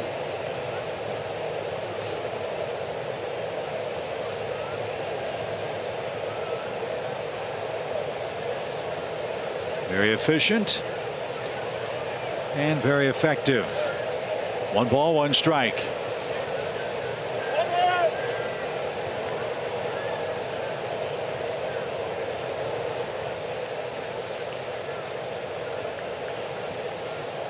That's the man that has given Washington its first run.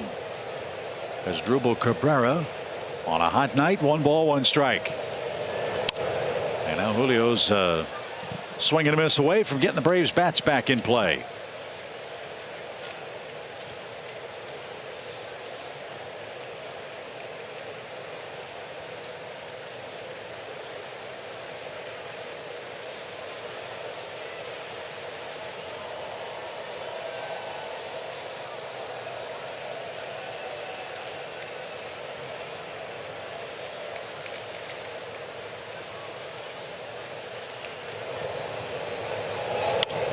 Little pop toward first. Freddie Freeman takes a peek onto the warning track. He goes, and that'll take care of Victor Robles.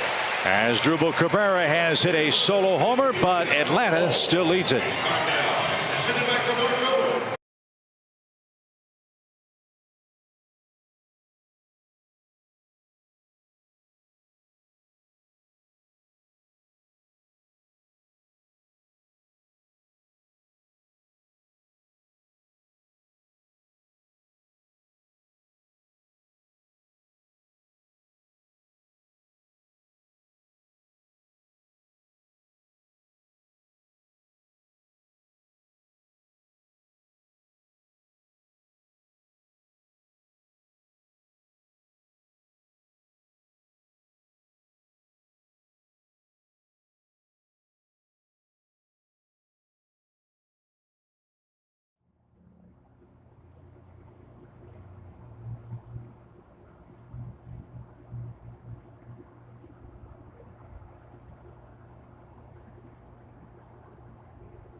As part of Childhood Cancer Awareness Month and as an extension of MLB's relationship with Starlight Children's Foundation, 15 clubs were selected to receive team-logoed Starlight Braves gowns.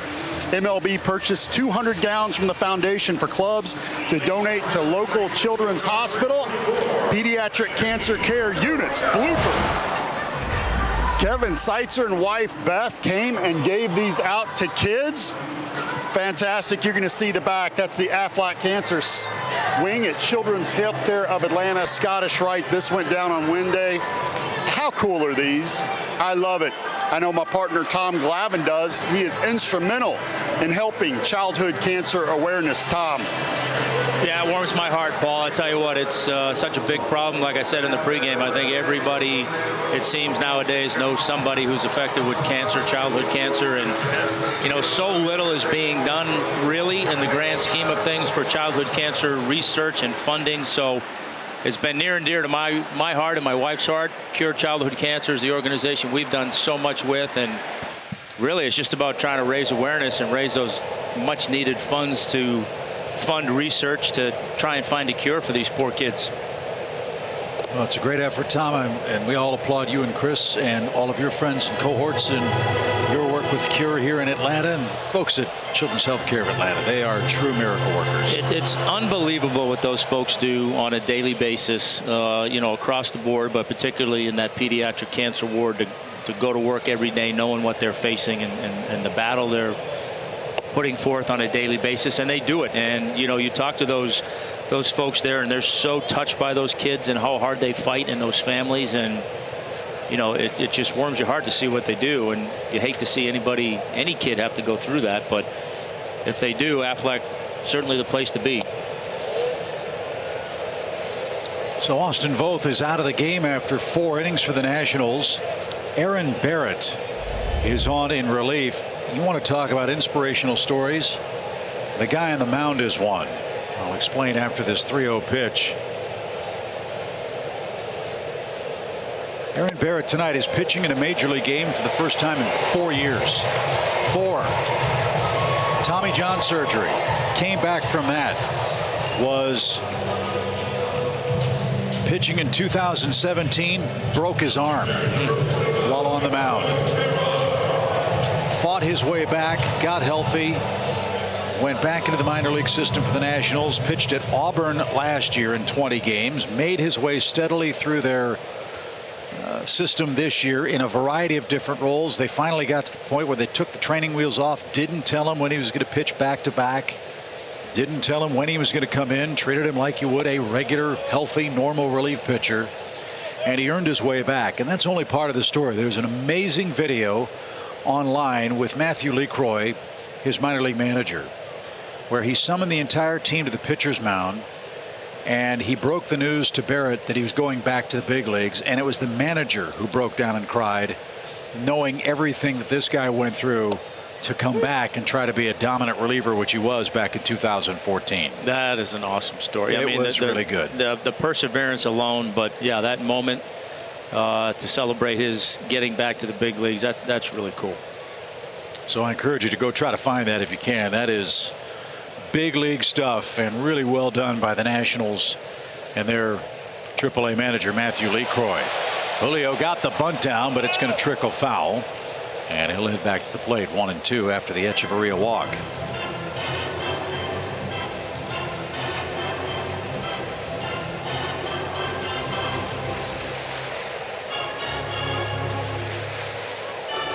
So Julio Teheran trying to help himself here. He's trying to get Echeverria into scoring position. Julio 4 sacrifices on the year. He'll have to work hard with 2 strikes.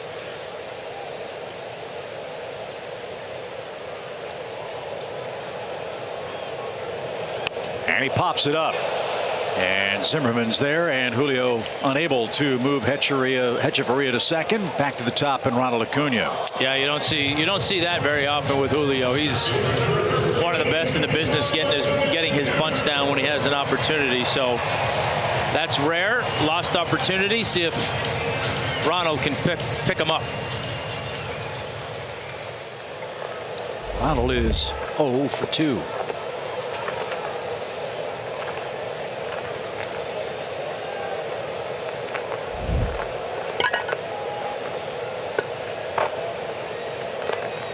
Ronald was 16 years old when Barrett made his major league debut. That should put it in perspective for you. See if Echeverria thinks about a straight steal. He can run. He's got good wheels. 3 out of 4. But Gomes has a cannon for an arm. We've seen that in this series. Not going, and the pitch is tomahawk high and called a strike.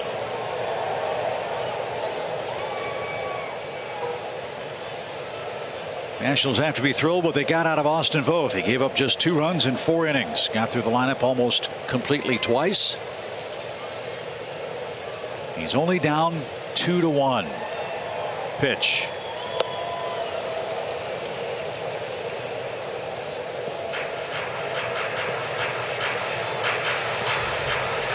One thing that we've seen from Acuna is his strikeouts are starting to pile up. He's up to 167 of them now. Yeah, that's certainly a trend you want to see start slowing down, going in the other direction.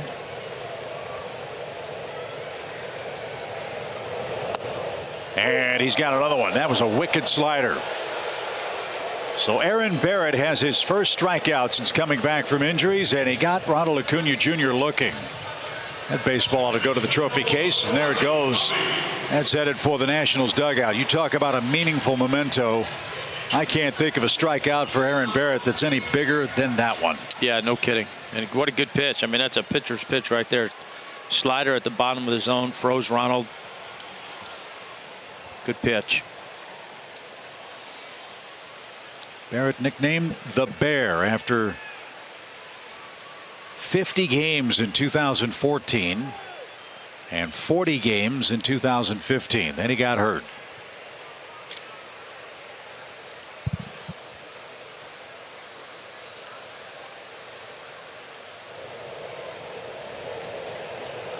So Ozzie Albies with a first inning home run.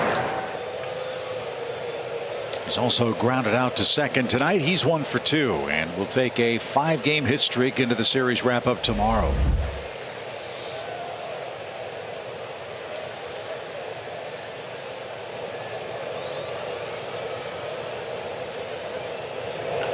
Ground ball foul in front of the Braves dugout. Strike 1. Cardinals lead the Pirates 6-1 in the 6th inning. Cubs and Brewers are tied 1 apiece at Miller Park. Phillies all over the Mets 5-0 at Citi Field this evening. Bryce Harper not in the lineup tonight. Hit on the hand by a pitch yesterday. X-rays negative.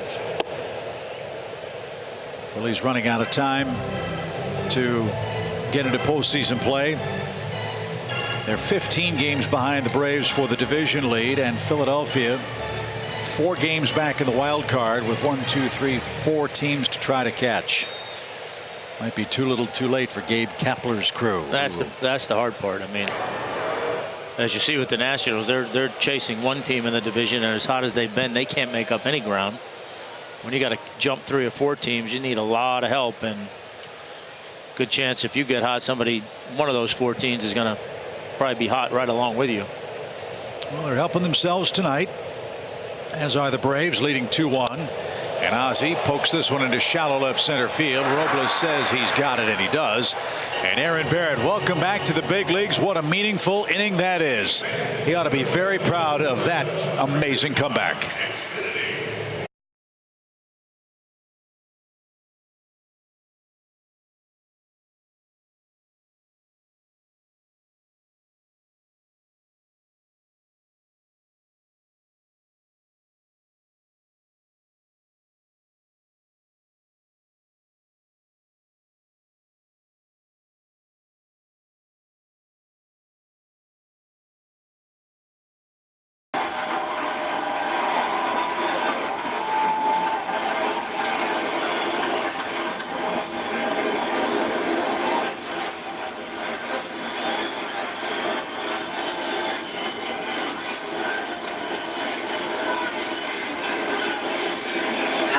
Checks it down to his tailback for a gain of 2.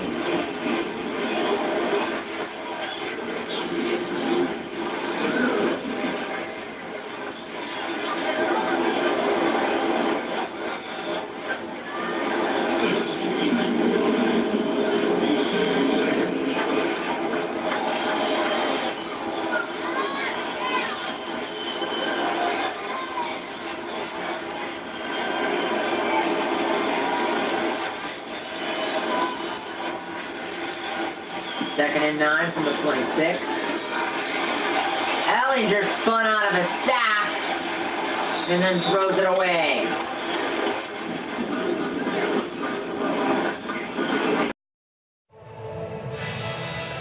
Well, you can understand why there are a lot of hugs and probably, Tom, some tears as well in that Nationals dugout. I mean, just what a great moment. I mean, I know this is a big series. There's a lot going on, and sometimes these moments are bigger than the game. You see the love that he's getting in that dugout. Big hug from Davey Martinez right on down the line. Everybody high-fiving him, hugging him. These guys know what he's been through. That brotherhood, that fraternity of ball players, it's small, and everybody in that dugout knows what he's been through, and they know what this moment means to him, and they're just thrilled to death for him that he got back here and got an inning under his belt and can have some closure. And he's losing it on the bench, and I don't blame him.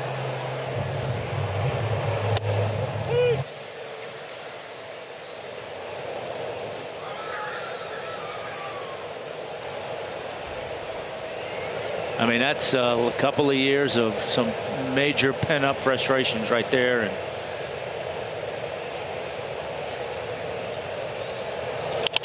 fly ball to right by Jan Gomes, and that'll be the first out of the inning. I think, Tommy, those of us who never played are all guilty at times of forgetting that these guys are people. They're not just guys that make a salary and have a number and have an ERA or a batting average. And I echo exactly what you said. This is so much bigger and better than a baseball game. Yeah, for sure. No, I mean, look, like I said, they know what this means to him, and they know, again, how hard he's worked. And I don't care what you do. If you love doing what you do, when it's taken away from you and you're not sure you're ever going to get it back, that's tough to deal with. And, you know, I'm sure he felt that way for a long time, that he wasn't ever going to get it back. But here he is. And I hope he goes on and has a great, successful, and most importantly, injury-free rest of his baseball career. Good for him. And he pitched so well, he's going to get pinch hit for. He was too athletic. That's right. As Andrew Stevenson's going to pinch hit here in the Nationals' 6th inning. Stevenson, a .364 hitter.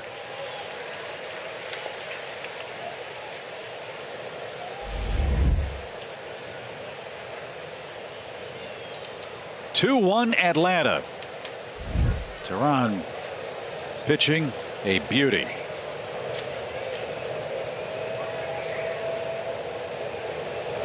Stevenson, the Nationals' top choice in the 2015 draft. He was a second-round pick out of LSU. He was recalled from AA Harrisburg. Was in 57 games with the Nationals last year. He doesn't have an LSU name. He doesn't, does he? You're supposed to have an X on the end of it somewhere, aren't you? Kelsey's going to get mad at you. Be careful. He's out of St. Thomas More High School and Lafayette, Louisiana. 2 balls, 2 strikes. And upstairs again. That's at times a challenge. Up and away to the left-hand hitter. Chip, I'm just making sure you know that I went to LSU too. I knew. Yeah, wasn't your name spelled B-Y-R-D-E-A-U-X while you were there? That's it, Birdo. Steve-O. Watch this guy. If he makes contact, guys can get down the line. Full count pitch. It's not going to happen. Swing and a miss. 8 strikeouts for Teheran, 1 away from his season high. And he set down 4 straight after the Asdrubal Cabrera home run. Looking ahead, the Braves have 4 big series in a row against NL East opponents in September, including this week's upcoming tilt against the Phillies. Watch the Braves defend the East Monday through Wednesday on Fox Sports Southeast. Our coverage is presented by Georgia Drives Chevy. Here's Trey Turner.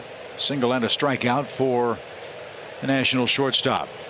Strike 1.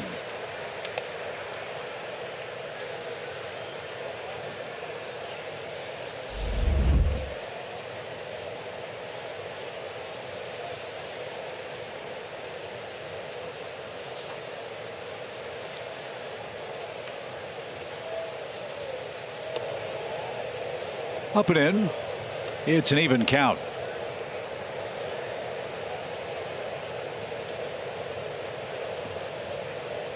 Julio Teheran trying to win his 10th game of the season. He has the barest of leads, 2-1.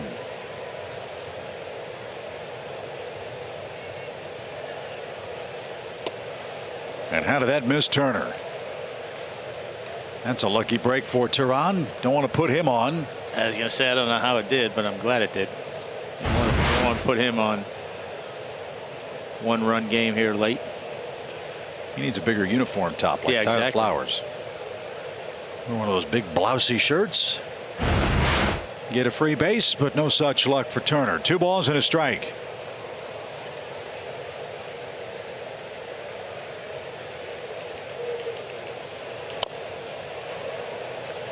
Well, he has done, again, such a good job with that pitch, Tommy. You mentioned it last night with Keuchel and the cutter. They know it's coming, and all they can do is hit it foul. Well, and it's because he's had such command of it in there. He's shown that he can throw it for a strike. So when they see it, they can't assume that it's not going to be a strike. But the one that runs like that, when they go to swing at it, there's nothing they can do with it. All he can do at best is pull it foul. So it's just he's done a really good job of making them conscious of that pitch inside tonight. Now see if he sets up the slider. But he pulled it, full count. Julio's been absolutely brilliant. He has faced one more man than the minimum. And it's because of Cabrera's home run. So big pitch in the game right here with Adam Eaton waiting on deck. Trey Turner awaits a 3-ball 2-strike pitch.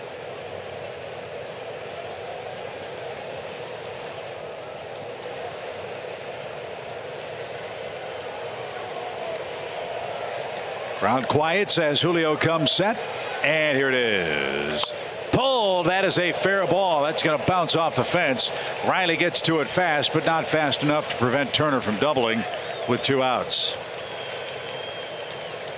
Timed that one perfectly, did Trey Turner. That's 29 2-base hits.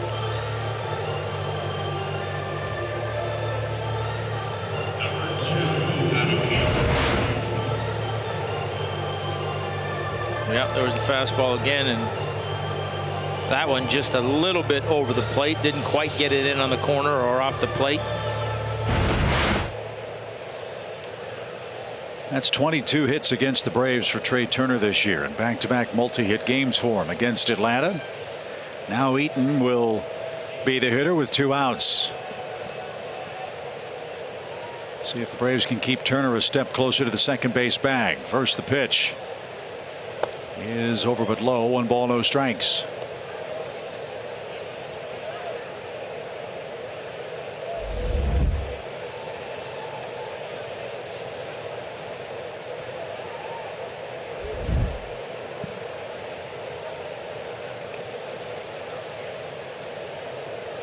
A nervous buzz around the ballpark now as Washington threatens here in the 6th. Line drive in right field. Joyce is there. It's going to hang up. A bullet off the bat of Eaton, but Matt Joyce, Johnny on the spot, ends the Nationals' 6th inning threat.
Braves and Nationals battling in Game 3 of 4 big ones here at SunTrust Park. We defend the East with a 9-game lead tonight and a 2-1 lead here in the third of 4 at home. Freddie Freeman, Josh Donaldson, Brian McCann are coming up. Atlanta will see its third Nationals pitcher after 5 innings. Hunter Strickland is on to face Atlanta's first baseman Freddie Freeman, who is tonight's Indeed player resume. Freddie's last 8 games, 379, 3 homers, 10 RBI, big OPS. Been doing it all year.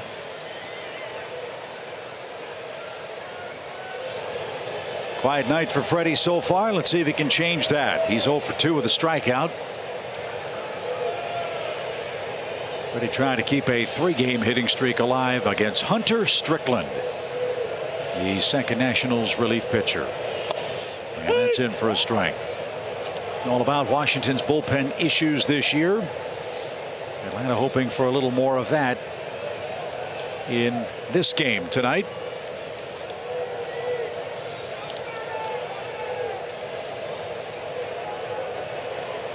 Seattle and San Francisco, Strickland's previous big league stops. He was one of their acquisitions at the deadline. Remember, Atlanta was in Washington on July 31st. And with the Nationals, Strickland has solidified things. He's done good work. 14 games, a 2.70 ERA. And he's given up just 10 hits in those 14 games. Yeah, he's been good. Pitched an inning here, game 1, strikeout.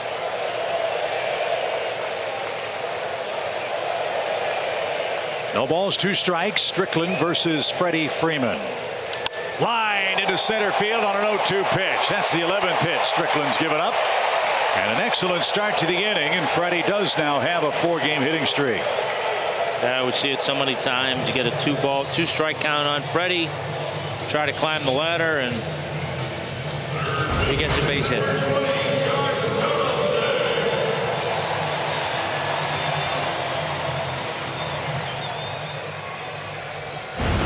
Josh Donaldson's home run, we told you, 443 feet.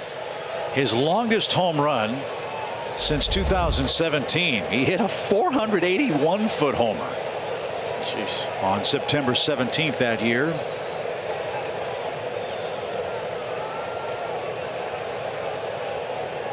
.481. Where'd that baby land, I wonder?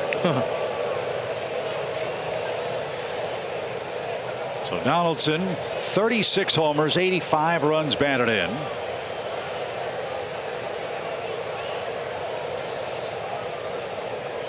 As Freddie Freeman at first with nobody out. 2-1 Atlanta.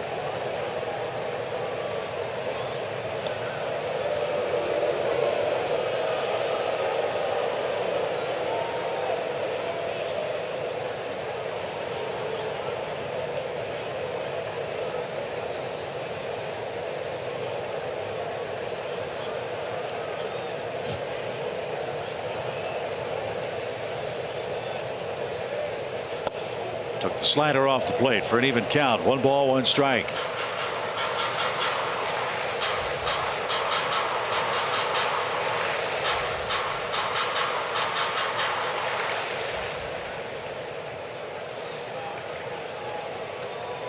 No history head-to-head with Josh Donaldson and Hunter Strickland.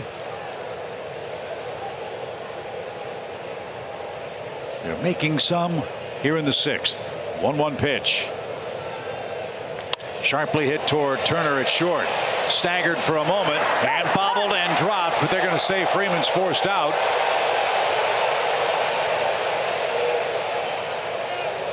As Asdrubal Cabrera had the bag, couldn't complete the throw to first, and Freeman and Donaldson trade places with 1 out. Yeah, definitely on the transfer.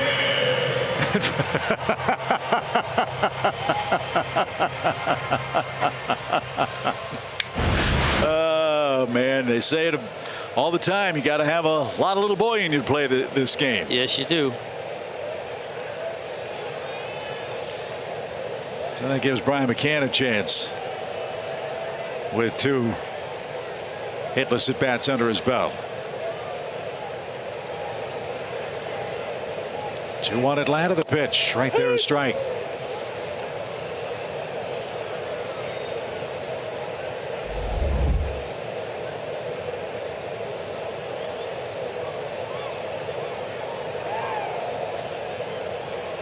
Nationals will have their 3, 4, 5 hitters coming up when we get to the 7th. Braves bullpen is busy as this ball is unloaded on deep right field. A long homer for McCann. Here's some insurance. 3rd homer of the night for Atlanta.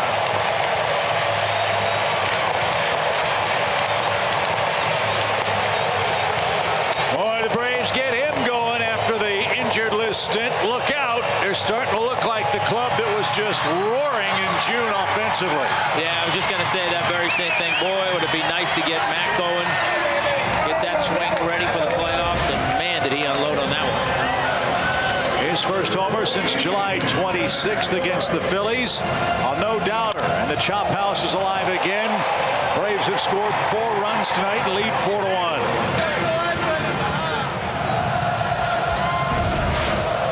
Strickland, who's been so good, has been hit hard here in the 6th inning. Here's Joyce.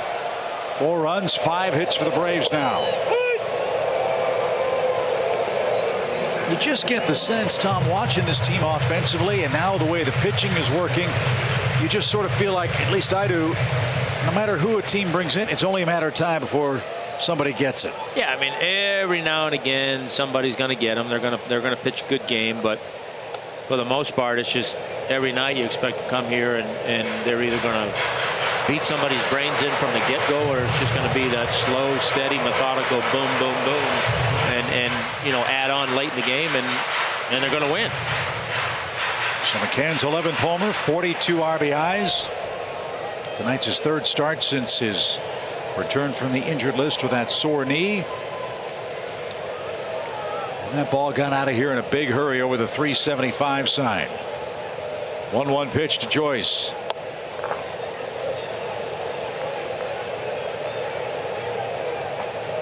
I guess the word I could use describing the Atlanta offense when it gets going is relentless. For sure, absolutely.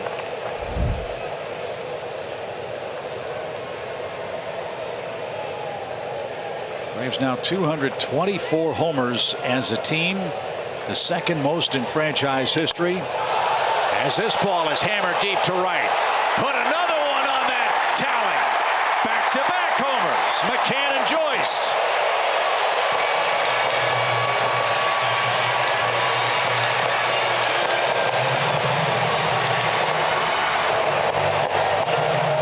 They're 10 away from tying the 2003 Braves club.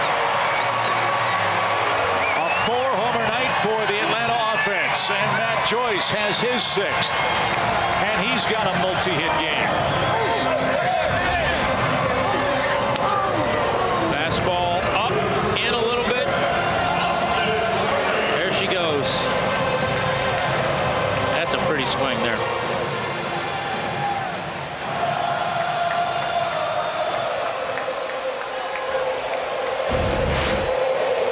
Listen to the ballpark.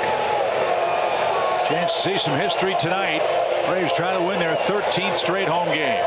And now Riley smacks one foul.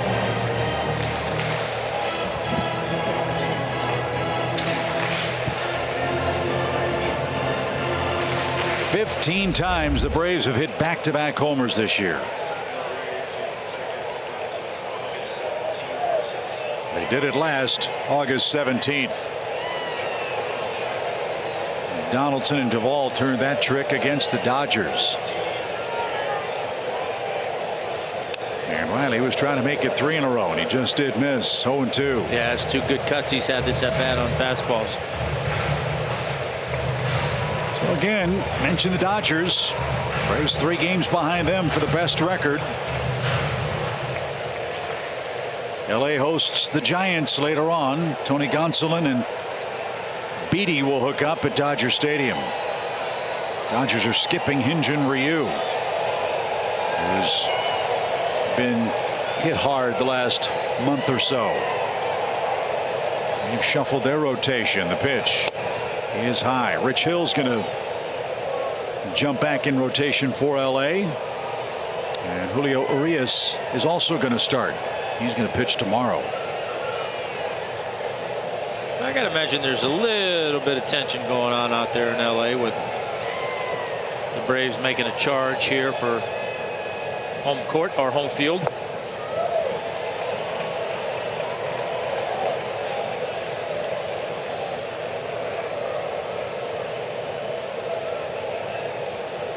Two strikeouts for Austin Riley. He's back even in the count, 2-2.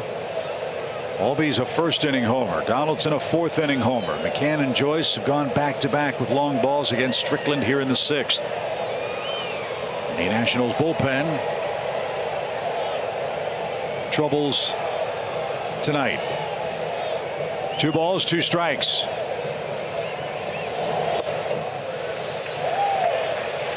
Their pen is working again as Strickland now is up to 17 pitches.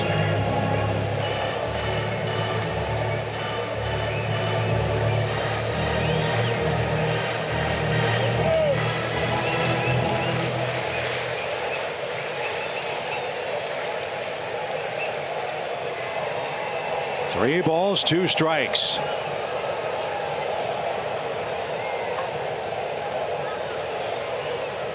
I would guess slider. Let's see what they do.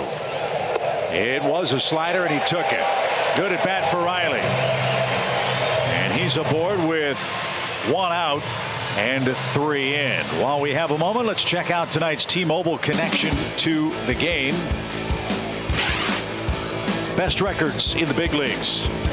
Yeah, and quietly, like we said, maybe not so quietly around here because we know how well the Braves are playing, but quietly they're sneaking up there on the Dodgers, 3 back. You see the Yankees and the Astros battling out for the American League side of things.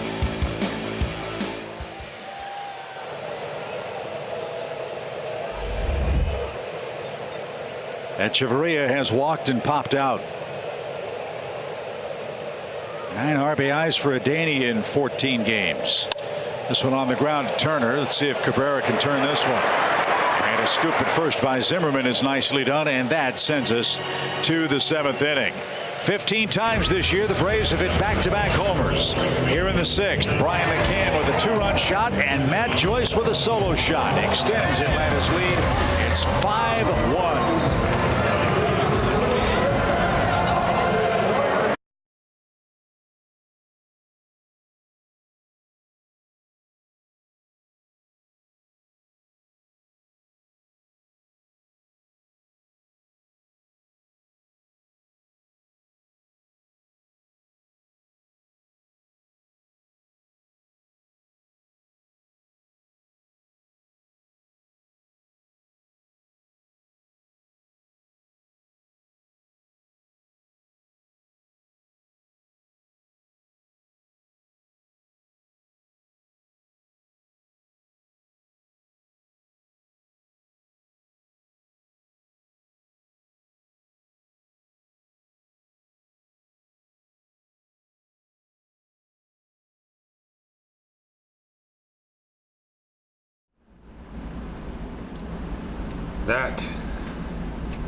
It's the needle and the damage done right there.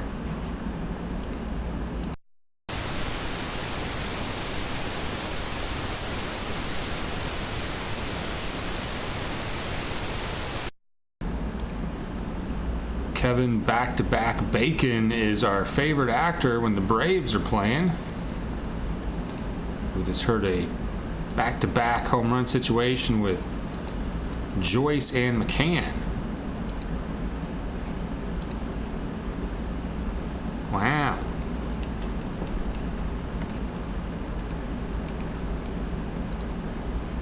Lock in a gas bill amount that won't change even when the weather does. The Guaranteed Bill Plan from GNG. Braves are dancing in the aisles and in the waters outside SunTrust Park. 5-1 after 6, 4 homers for the Braves. Just had an emotional moment for Aaron Barrett of the Nationals. Well, this one will be an emotional one for Darren O'Day. His last big league outing June 26th, 2018 with the Orioles. Torn hamstring last year and a flexor strain this year. And after his long, hard road back from rehab, he's going to make his first pitch as a Brave in a 5-1 game tonight. Yeah, very similar story. We saw him talking the other day and talking about how there were many a times where he thought this day would never happen for him. But here he is. Good for him, and let's hope it's a clean one. For 4 years, Darren O'Day was one of the most effective relief pitchers in the American League. From 2012 through 2015, he had a 1.92 ERA in that stretch. And Tom, what makes him so intriguing is, like Peter Moylan, he's a ground ball guy, and he throws sidearm. Different look, different results. Well, yeah, different look. You know, that guy that you get a jam in the middle of a game and you need a ground ball. You know, he's the guy you can bring in there. So gets back healthy long term. That's a nice piece for the bullpen. And this is a perfect opportunity for him to come on and pitch. If he gets in any kind of trouble, the Braves can go get him, but he's got a 4-run lead to play with, so it's not totally low leverage.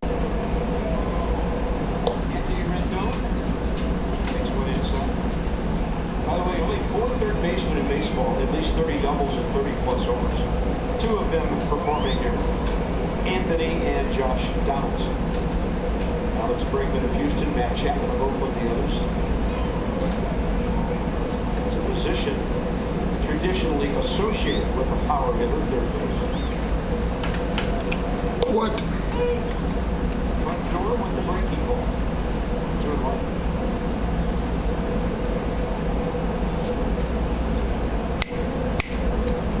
Andy Rendon dives. Roy Young hitter to home. He's looking at the pitcher with both eyes. A lot of guys kind of look out of their left eye, and the right eye is just kind of not seeing the baseball. Randy, when he squares up his head, it's how a lot of people teach you how to hit. Like you're playing catch with someone. You know, you don't play catch with somebody sideways, look out of your left eye, and your right eye's around the corner. Test. You got squares, you can see the baseball in your glove. Anthony Rendon he's looking at the pitcher just like he's playing catch with someone.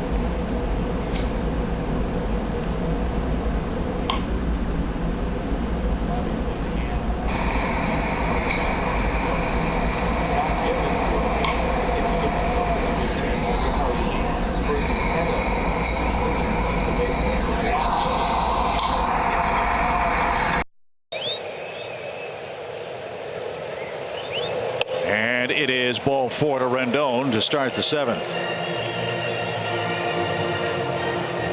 So Brian Snitker is going to go to the bullpen. O'Day has returned, but he walks the leadoff batter. And with a left-hand hitting Soto, switch hitting Cabrera coming up next, he's not going to take any chances. O'Day threw hard, threw some strikes. He's back in the show, and we'll see how he fares in his next outing in relief for Atlanta.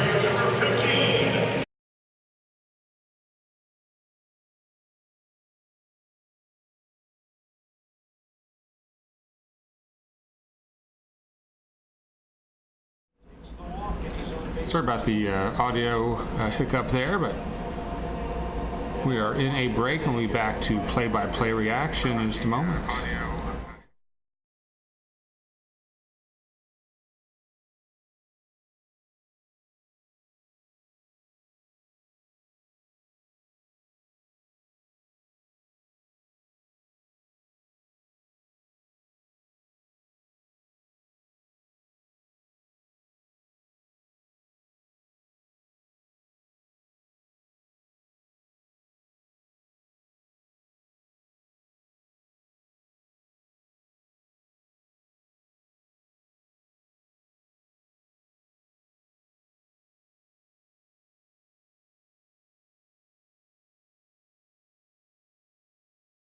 All right, make sure you crush the like and subscribe button way down on your screen. All right, make sure you crush the like and subscribe button. Be quiet, you.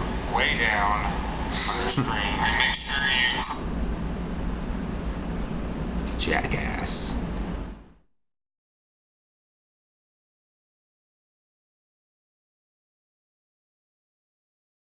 Well, we defend the East tonight with pitching, defense, and clutch hitting. And all of that was on display tonight. Julio Teheran, Tommy, had a great fastball and great command. Tonight, Teheran made his 17th start, allowing 1 earned run or less. Yeah, it's just remarkable the run he's been on, the work he's been doing. And like you say, some big home runs, clutch hitting. Been a good night to this point. Sean Newcomb on now to put this little fire out here. Darren O'Day faced Rendon, walked him with a full count. Now Newcomb versus Soto and Cabrera. Soto has walked and popped out tonight. 48th game for Sean. Pitched 2/3 of an inning last night. Got a strikeout.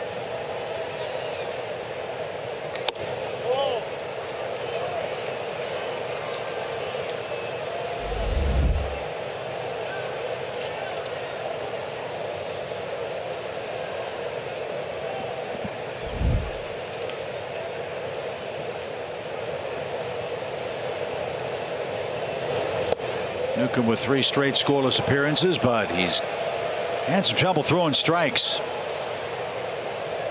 3-0 for Soto. And with the Thunder these guys have, 1 swing of the bat could get them right back in the game. That's kind of been the story. It's been punch counter punch. Washington just hasn't been able to grab the lead. And Newcomb comes in and misses badly with 4 straight, and 2 are on with nobody out. That is the only question mark you have with Sean Newcomb. He has unbelievable stuff, but sometimes he has unbelievable lack of command. Yeah, and let's hope tonight is not one of those nights. Maybe a little bump in the road there with Soto, and take him a hitter to get settled in here. But you're right. I mean, he's electric stuff and can be such a weapon out of the bullpen. That's, I guess, the only concern is from time to time the strike zone dances around on him. So let's see if he can get it squared back away here against Cabrera. About the only thing the Braves haven't done defensively is turn a triple play this year. Yeah, be a good time for one. As Drupal Cabrera takes a strike.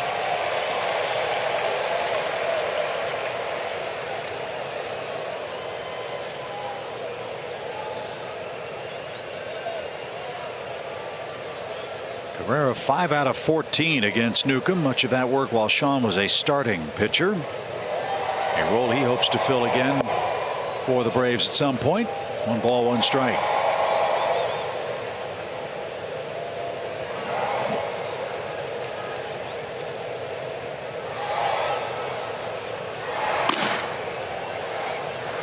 Josh Tomlin is getting ready.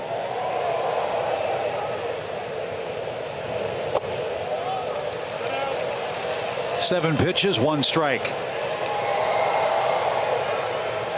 Well, we just need 1 good one right here for a ground ball.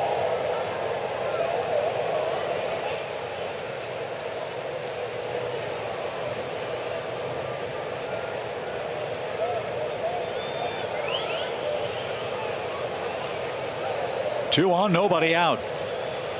And Cabrera heading to count the pitch.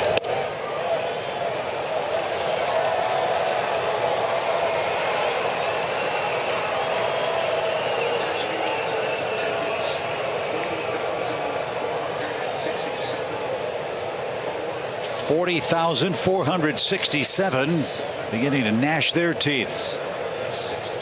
Braves have their 16th sellout crowd tonight. And Cabrera heading the count.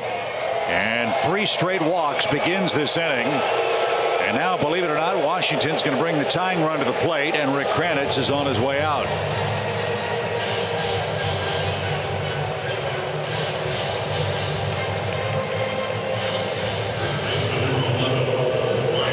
Mentioned earlier, Ryan Zimmerman with 30 career homers against the Braves is the last guy you want to see coming up, because he can turn around anybody's heat.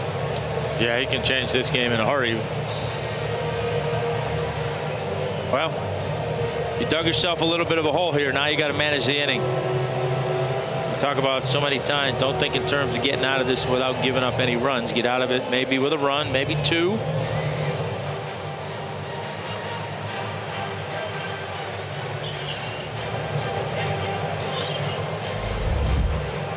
So Ryan Zimmerman digs in with the bases loaded and nobody out.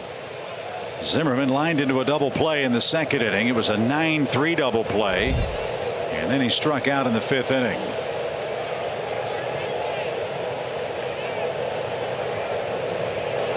And he was aggressive early in the count and fouled away strike one.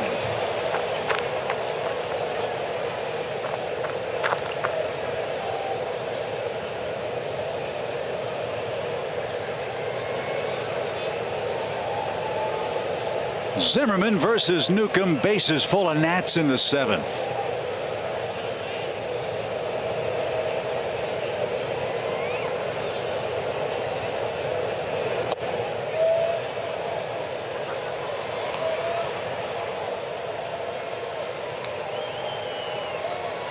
Pretty good numbers in his career against Newcomb.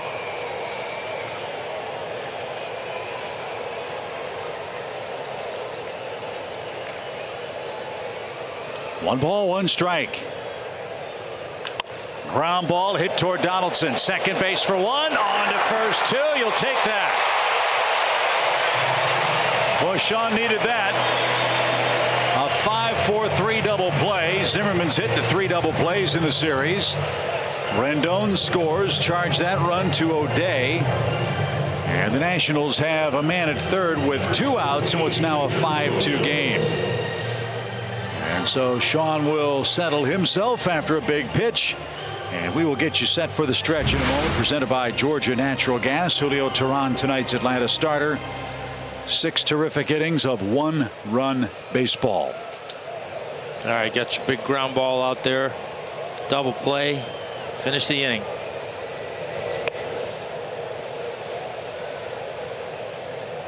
It would be a very unconventional play with 2 outs, but Robles has 9 bunt hits. Something to think about in case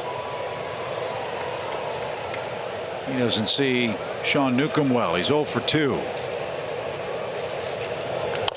And bounced foul. It's an even count.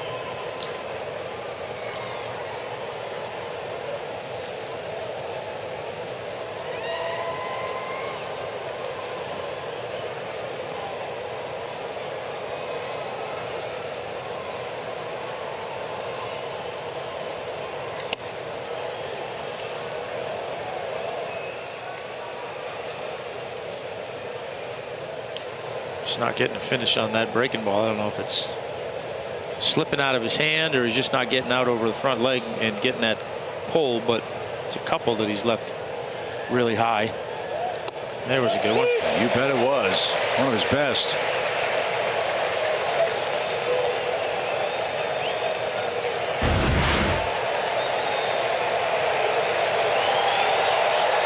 That had a high spin rate. Crowd trying to cheer Newcomb on here.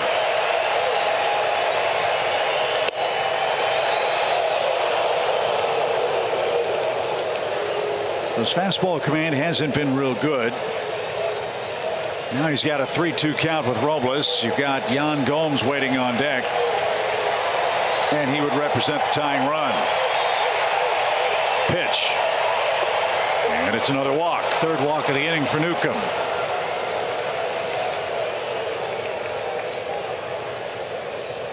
So they're at first and third with 2 outs. And Yan Gomes is going to be taken down for Howie Kendrick. Kendrick's been one of the best clutch hitters for the Nationals all year long. And Brian McCann is out for a chat with Sean and a scouting report on Kendrick.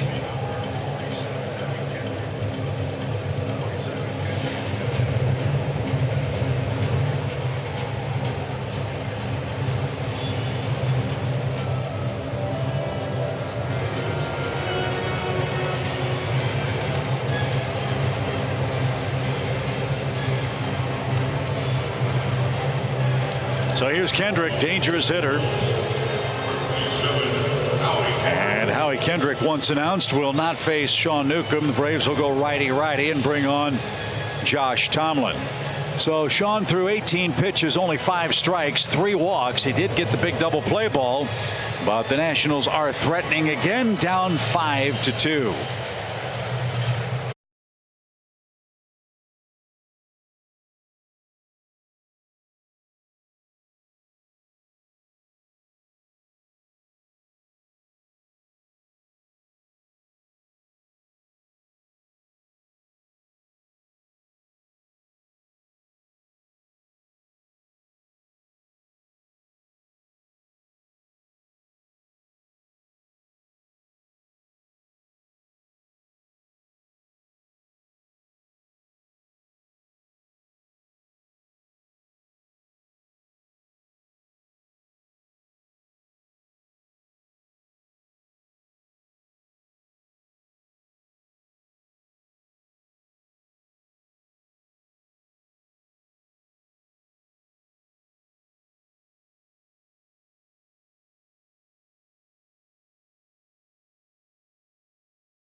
Atlanta Braves baseball is brought to you by the U.S. Department of Veterans Affairs. Choose VA today. Visit VA.gov.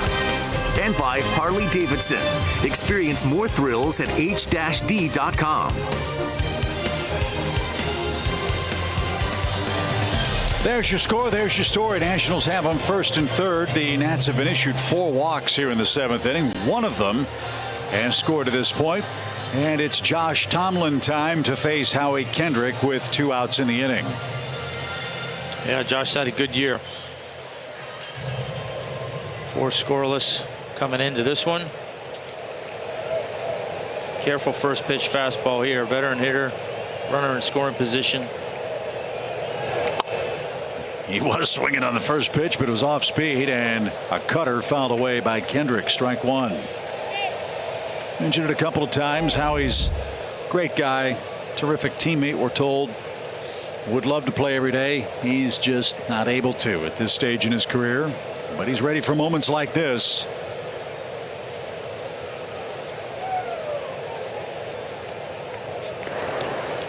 A .394 batting average as a pinch hitter.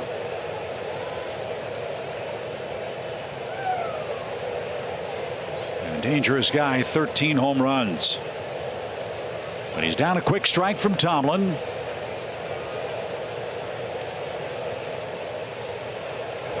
And pulled foul.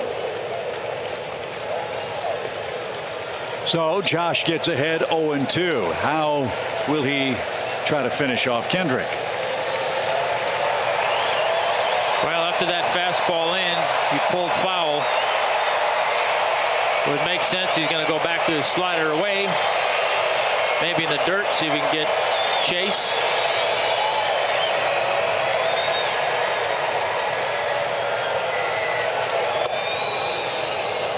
Good pitch, didn't get the chase.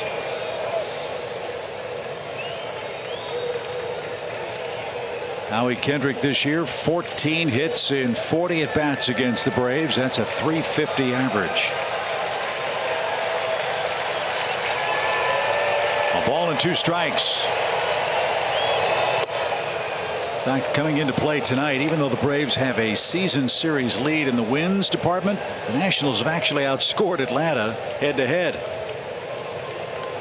They had scored 80 runs. The Braves had scored 73. Yet the Braves lead 8-6. Atlanta's taken care of that tonight to this point, leading 5-2.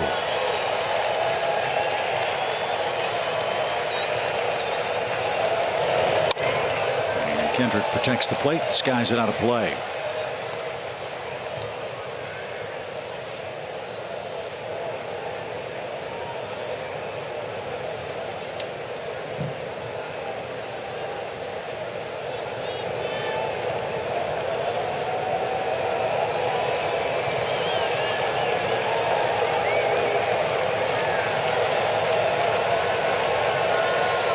Tomlin ready with a 2-2 pitch, and that was close. Did not look to have the plate, and a terrific take.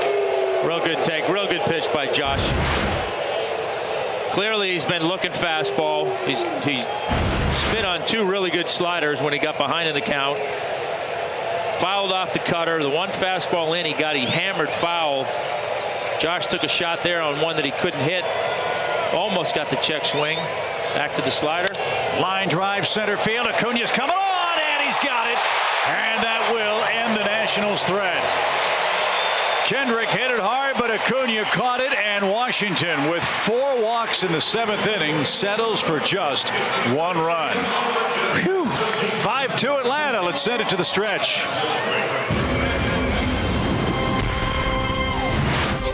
The Stretch is presented by Georgia Natural Gas. Lock in a gas bill amount that won't change even when the weather does. The Guaranteed Bill Plan from GNG. Welcome into The Stretch, presented by Georgia Natural Gas. Kelsey Wingert, Nick Green, and Peter Moylan here with you. The Wave, as always. And, you know, we've been talking so much about the starting pitching this series. How can you not? It was a huge series. And so far, the starting pitchers, 19 innings pitched, 1 earned run, and Julio Teheran tonight, Nick, just kept it rolling. He's been on a good stretch lately. Last 4 games, he's been really good. And he was good again today. His fastball command was huge for Julio. He's relied on the fastball for 12 straight starts now. If he goes to both sides of the plate with a fastball, he's got a little light, find it, pitches up in the zone well. He doesn't even need the off-speed pitches, which is what happened tonight. 8 strikeouts for him, only 1 walk. I thought that was huge as well. But Peter, it's amazing what he's able to do with basically just his fastball right now. This guy goes about his business like a true professional. You know, he takes the ball every 5 days and competes, and that's what you got to do. I said in the pregame that all the talk about Soroka, Fried, Keuchel, Julio's sort of the forgotten man, but he sent everyone a reminder notice tonight. You said he's kind of the forgotten man. Tonight marked his 30th start of the season. 7 consecutive seasons now with 30 starts for Julio Teheran. And that'll do it for us here at The Stretch. We'll get you right back up to Chip Carey and Tom Glavine after a quick word from our friends at Georgia Natural Gas. If you're looking for a great gas company, go with the one you know. Georgia Natural Gas is local, reliable, and has served Georgia for over 20 years with great rates. With 18 plans to choose from, GNG has one just for you. Go to GNG.com to sign up with a gas company that Georgia trusts. Well, Julio Teheran still in position to win game number 10 tonight. Atlanta leads by 3 in the home 7th, where you know Atlanta has done such good work all year. Kurt Suzuki is going to come on and catch for the Nationals. Remember, Yan Gomes was pinch hit for, and Tanner Rainey will be the new pitcher. I'm assuming Rainey's going to hit 8th, Suzuki 9th on the Washington lineup card. And with Josh Tomlin's spot due up, the Braves will bring on Rafael Ortega to get things started in their half of the inning.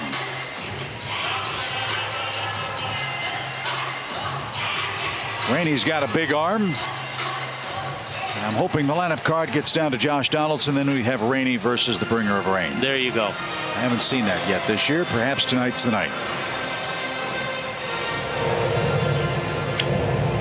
So it's Ortega, then Acuna, then Albies.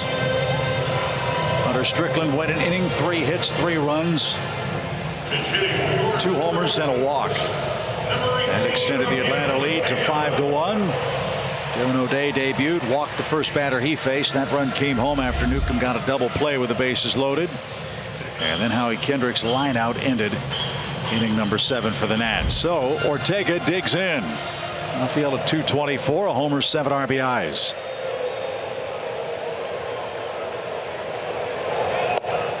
And that's taken low, ball 1. Scherzer and Soroka tomorrow afternoon.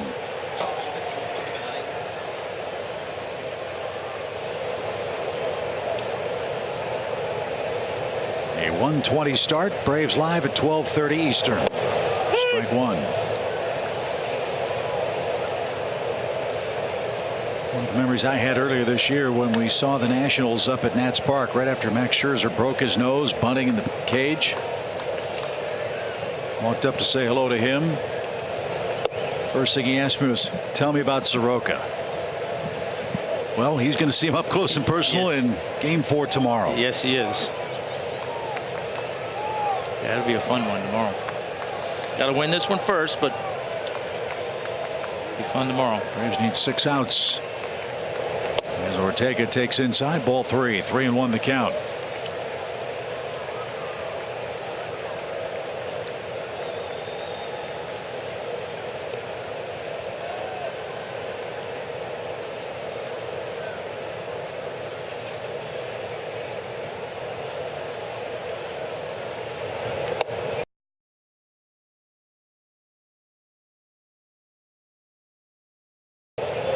Ortega takes a walk. Boy, it's a walk fest, isn't it?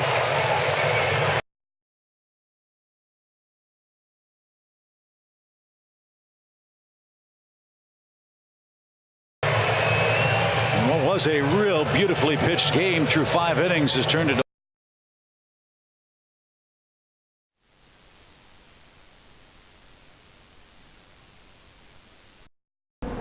Hey, we're having a test. We're having a temporary homers and walks. There we go. Yeah, it's just we're back. Been a drag here the last inning or so with all these walks. We'll be honest, we don't mind it so much when the other guys do it. No, absolutely. Yeah, that's okay. We'll take any help we can get. We don't want to give any. So Acuna's the batter 0 for 3 with a couple of strikeouts.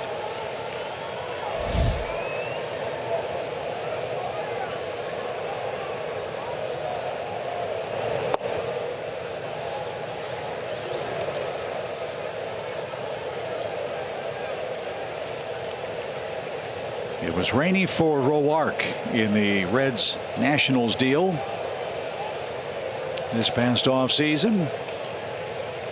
1 ball, no strikes. And Ortega was leaning, just did get back.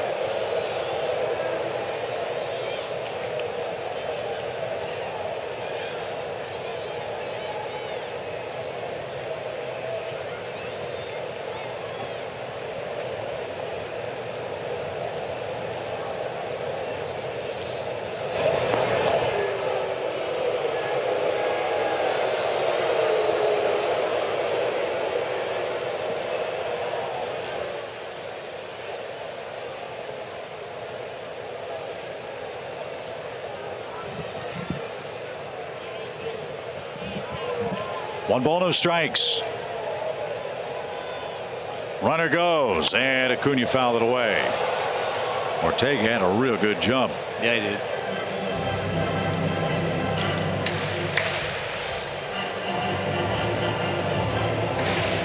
Braves' magic number is 13. It could be 11 in their defense of the East if they can win Game 3 tonight.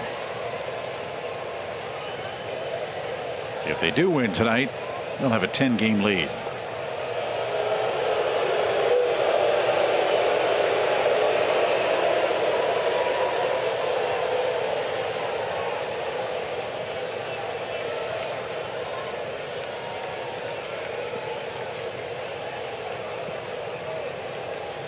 Another good lead at first from Ortega. And now time is called.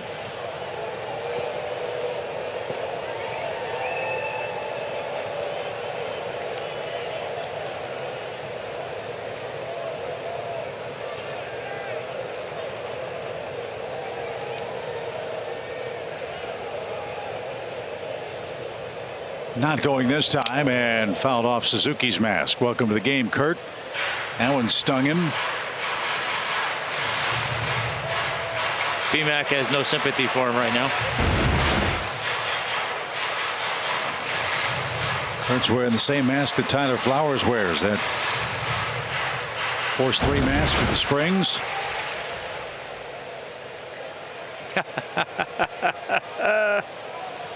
Just tell Tyler this thing's garbage.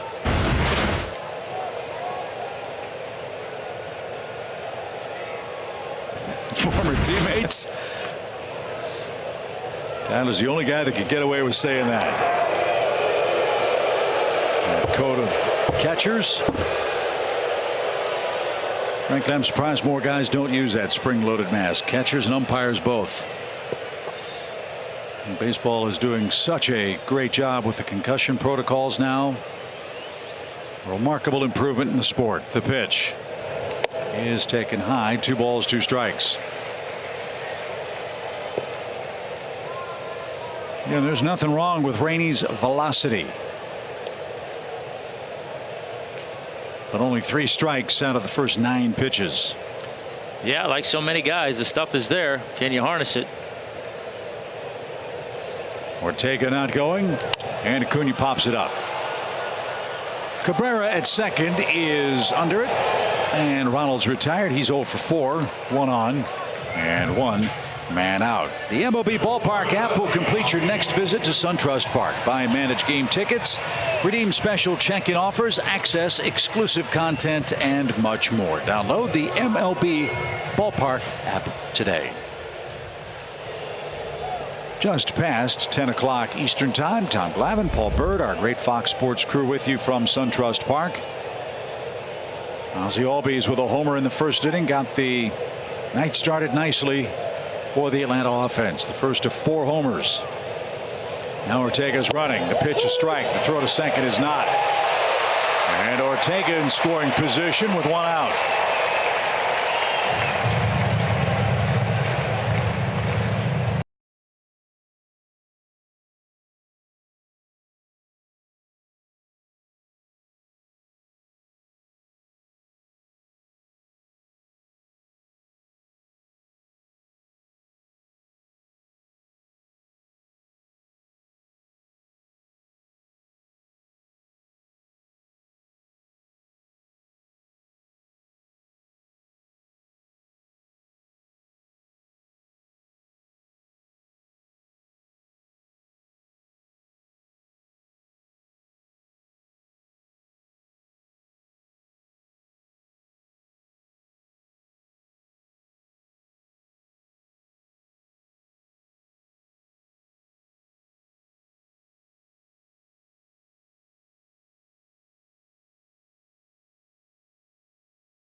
All right, guys. Might have to do the play-by-play myself. We're having some technical issues with the feed from MLB.com on this server, but so we have runner on third, and we're Ortega now. 2 outs, and Freddie Freeman's coming up to bat.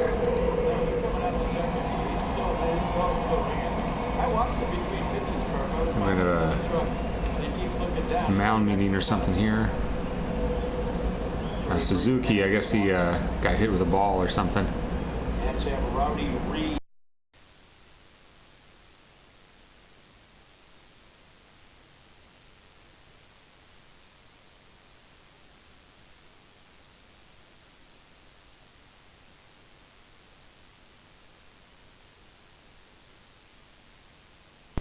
Mic check, okay. Yeah, Suzuki, I guess he's hurt a little bit, so they're going to give him a minute.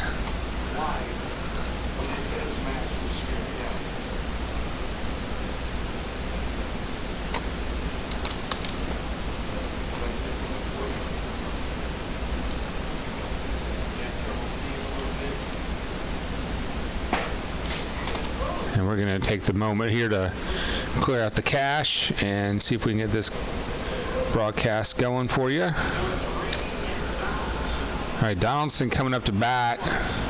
We've got a runner on first and third.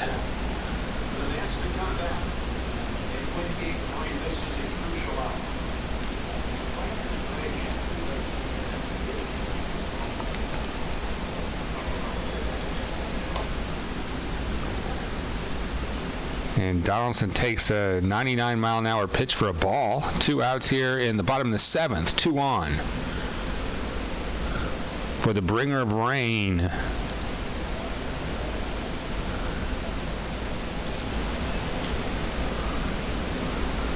And the 1-0 pitch.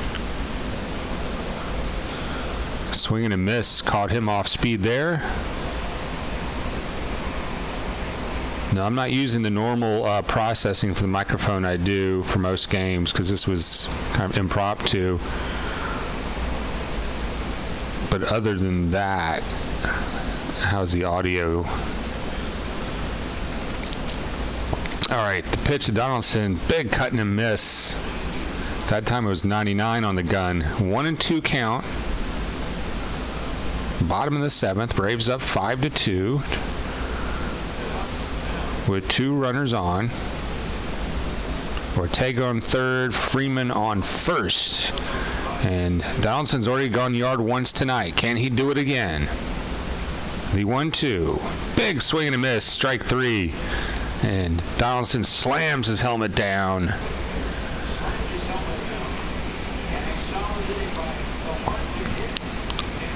There you go. That's going to do it for the 7th. We'll be right back with more play-by-play reaction. Hang on, guys.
All right, HVAC and all.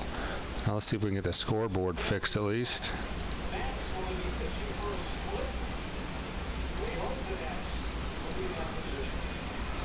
Oh yeah, that's beautiful.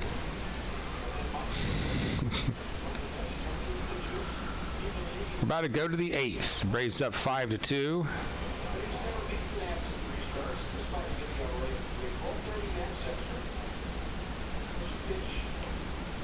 Getting ready to start the top of the 8th.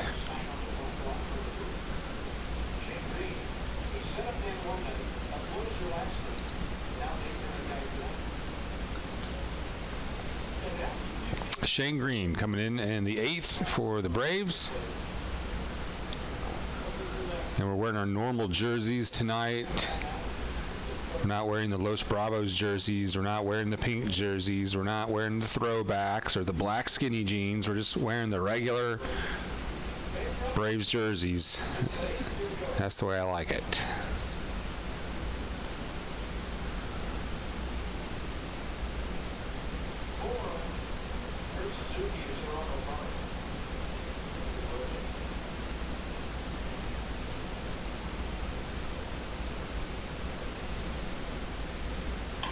And that's going to be hit right to Ozzie. One away.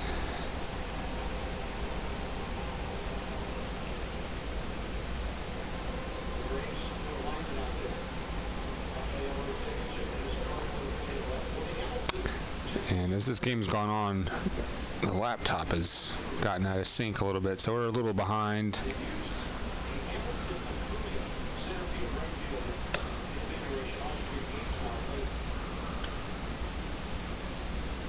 Oh, the lady is pinging me about the van.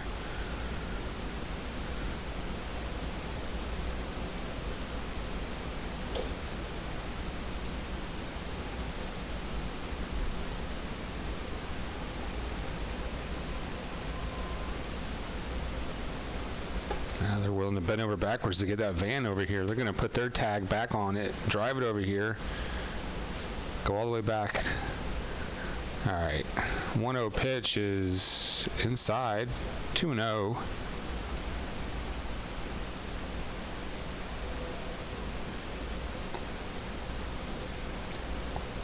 And let's see if we can just get the play-by-play guys back for you here. We'll have that up in a second. Now, if you're a newbie, usually my microphone doesn't sound so horrible. But normally we do the play-by-play reaction, we don't usually put the audio up. Maybe once a week we'll put the play-by-play guys up. It's a little bit of a treat and give us the night off. I cooked a little steak and salad tonight. Swing and a miss, 2-2.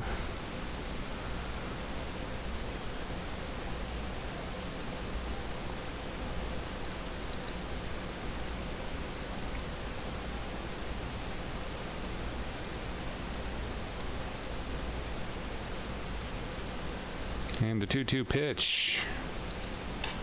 Opposite field foul. Click the button to download and get started.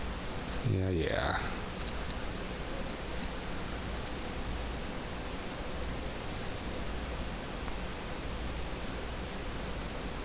All right, we may see a weird time shift here. I'm trying to get us back the feed from the game. Well, that's a ball. Full count. Top of the 8th, 1 out, nobody on for the Nationals. They trail 5-2.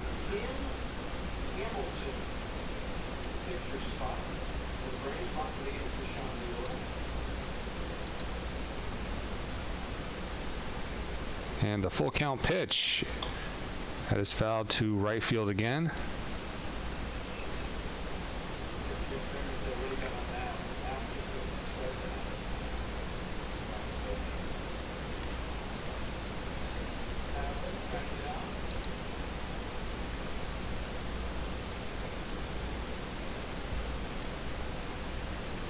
Scoreboard in terms of scoring runs, so see if we can do that again here.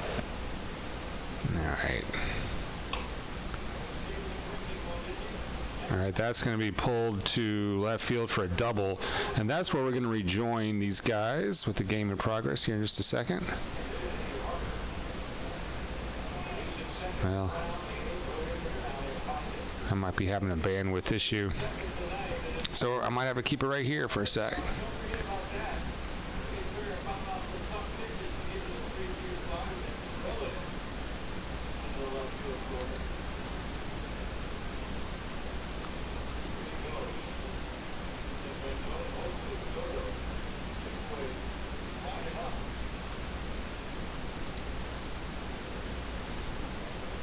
Runner on second for the Nationals, Adam Eaton.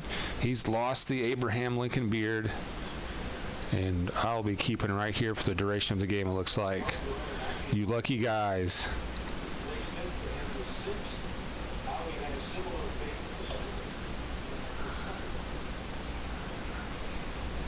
That was a strike, 0-1 now to Adam Eaton with the runner on second for the Nationals.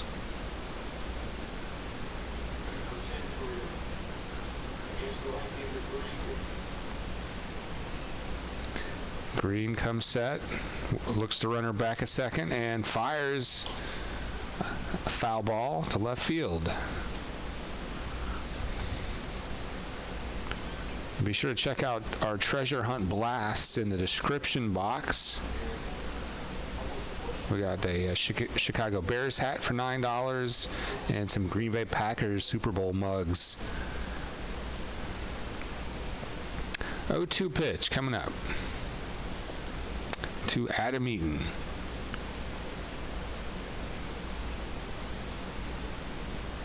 And that hits Abraham Lincoln. Down goes Eaton. He gets back up and he trots over to first. So hit batter. 2 on with 1 out here for the Nats in the top of the 8th. Well, don't want that to happen. That just kind of hit him in the foot. I mean, and just too much hook on that pitch.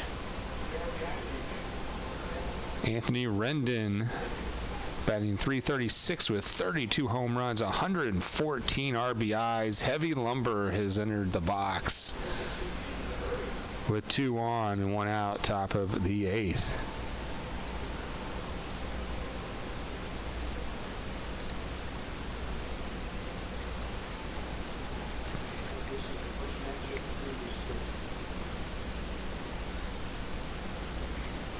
And the pitch. Rocket to left field, foul.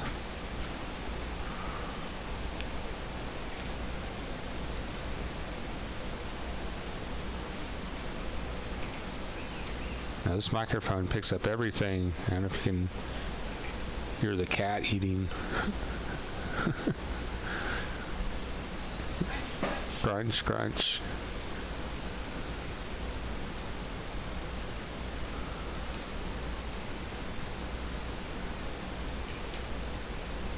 And the pitch is fouled off. Freeman gives chase. That's going to stay in play, and he has it. 2 out. Yeah, that is huge.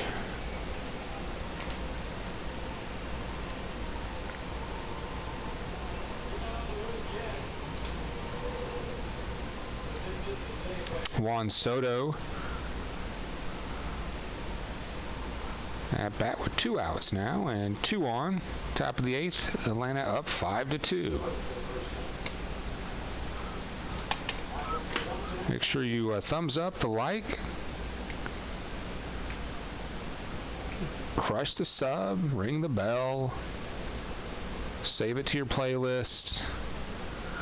There is an extensive laundry list of things you need to be doing. All right, the pitch is outside, 1-0 to Juan Soto.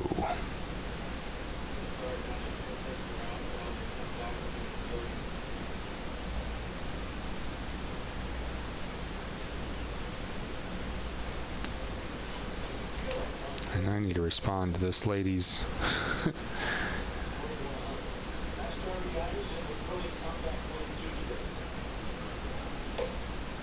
There's a strike.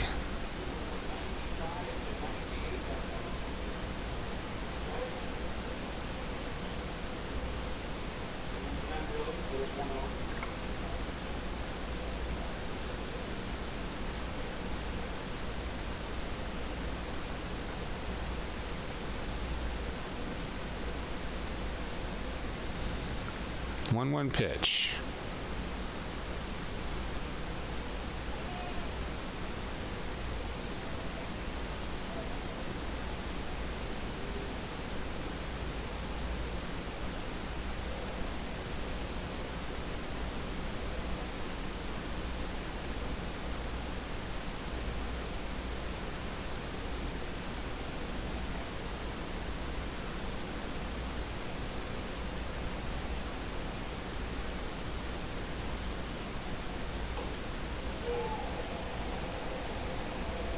There's a strike, 1-2 to Juan Soto.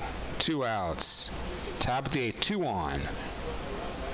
Time to get out of the jam right here. Crowd is on their feet.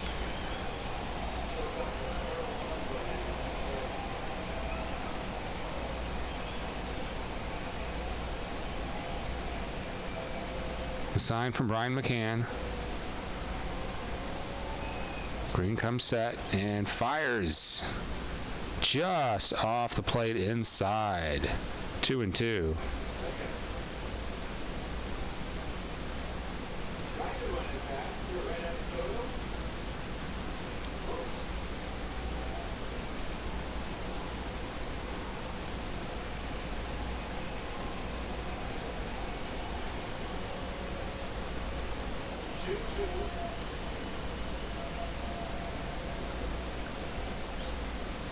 The 2-2, just got a piece of that.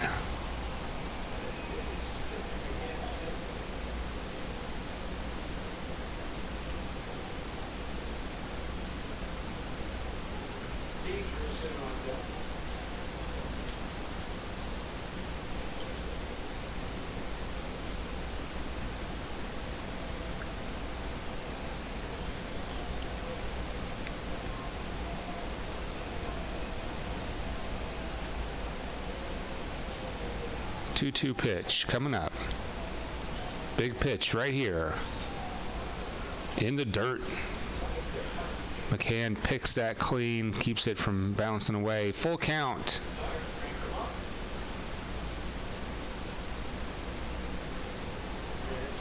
And don't forget, tomorrow A-Bomb has the Falcons game. I believe we're playing the Vikings.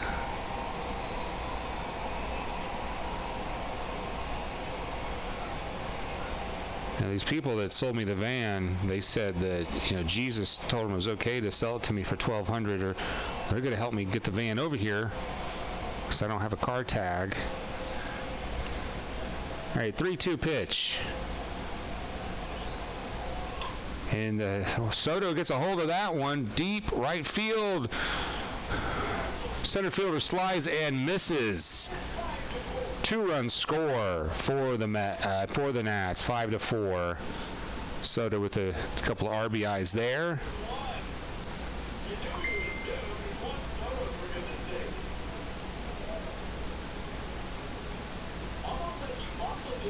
That's Soto's 28th double of the season.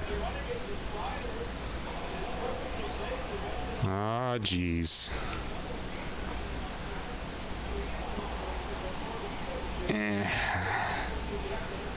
That fell right in front of Hamilton, then he kind of fell down. It just...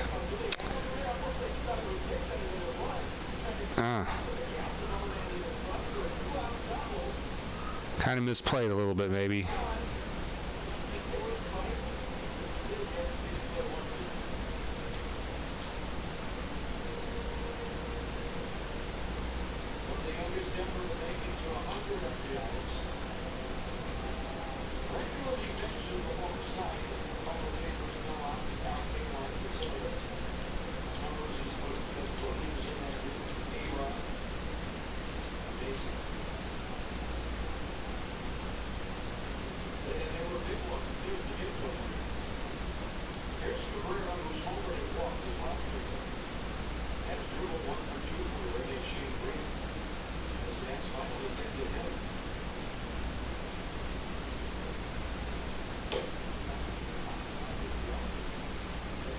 Sorry guys, I am sending a text message to this lady about the van I bought.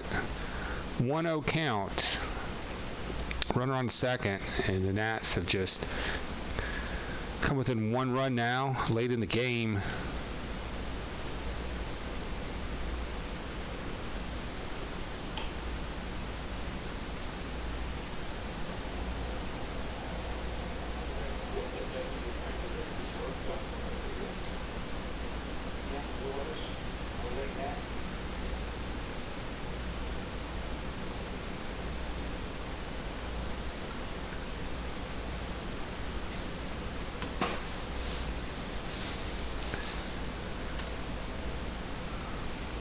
All right.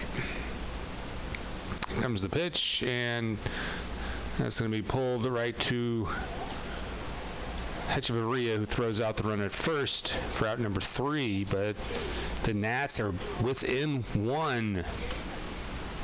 No, it is not 2-5. It is 5-4. The Nats have, Juan Soto just had an RBI, 2 RBI double. And let me get that scoreboard tweak. Sorry about that. After our technical issue, the scoreboard was giving me a little trouble. Come on, scoreboard. Almost got it. There we go. Sorry about that. Scoreboard is back up. 5-4. We're going to the bottom of the 8th. Hey, at least we still got the lead.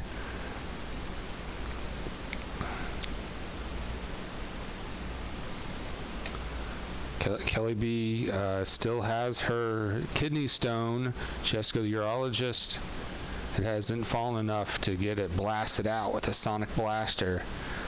Till then, she is doped up on pain pills. Good luck, Kelly. And got Gibby in the dugout. Garrett Sabinski, welcome.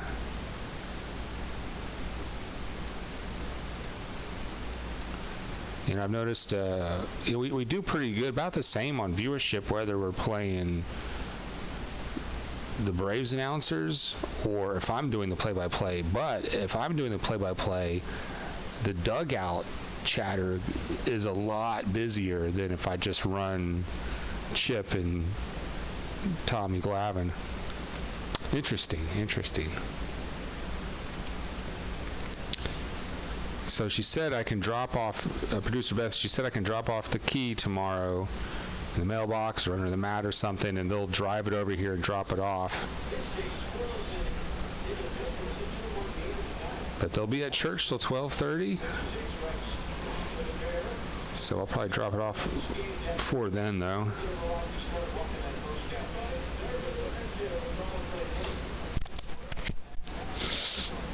All right. You know, I called the Lynn Haven Police Department today. I said, hey, you know, I just bought a used car, but there's no tag on it. Can I drive it home and take it to DMV? And Sergeant Smith said, no, you can't do that. You have to have at least a temporary tag on there. So otherwise I was going to go get the van today. But I was like, well, you know what? I can wait till Monday. I'm a van guy now, and van guys can wait till Monday. You know what I'm saying? But they're going to deliver the car. They're going to deliver the van.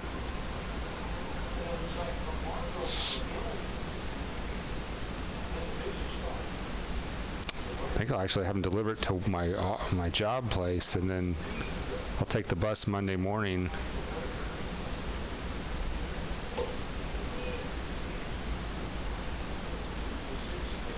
All right, 0-1 count to Brian McCann, who went deep tonight with a 2-run homer, his 11th of the season. He has 42 RBIs in limited play due to injury and the catching rotation we have. 1-1.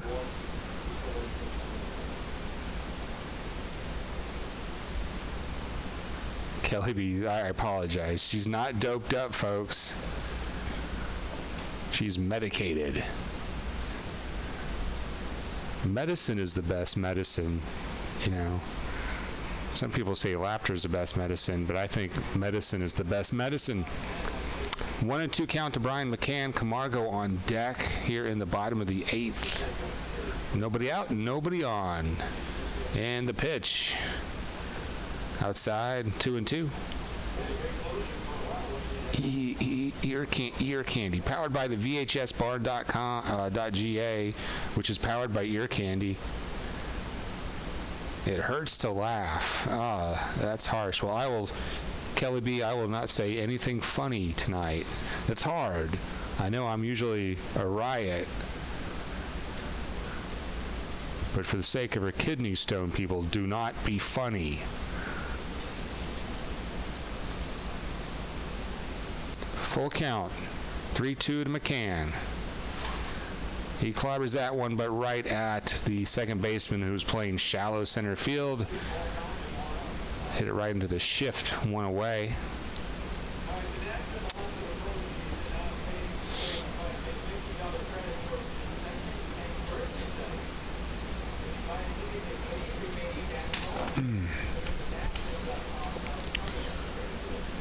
I won't tell any more jokes about being a van guy.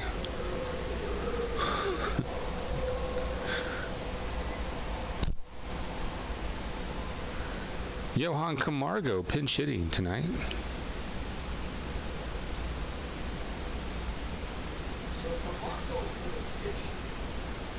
Big swing and a miss.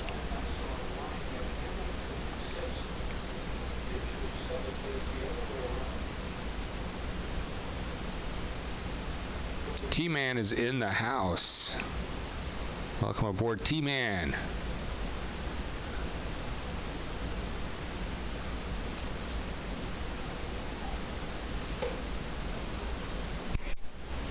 Fastball upstairs, 1-1. Is your stalker on tonight? Who is Kelly B's stalker? Organic Flat Earth Prepper or DAB Brewer? Kelly, every lady needs a stalker, right? Swing and a miss upstairs, heater. Camargo chase that, 1-2.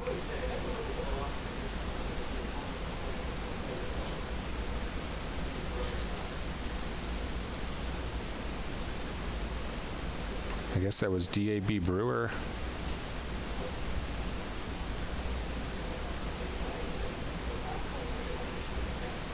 Gibby, we are behind again. I had some technical issues, so we're even further behind than normal. All right, Camargo waits for the 1-2. And he swings at the high heater and misses again. So that's a strikeout, 2 away in the bottom of the 8th.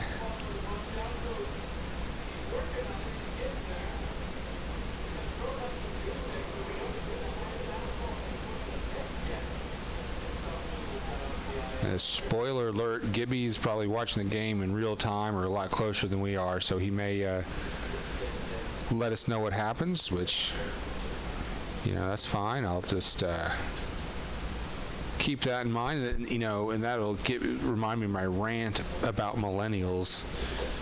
And Hamilton steps in and takes a strike 0-1.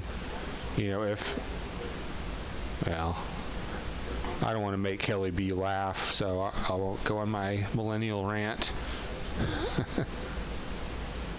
0-1 pitch to Hamilton.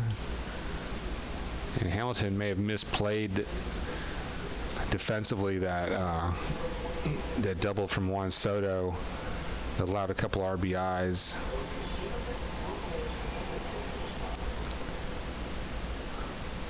So it's 0-2 to Hamilton with 2 outs at the bottom of the 8th.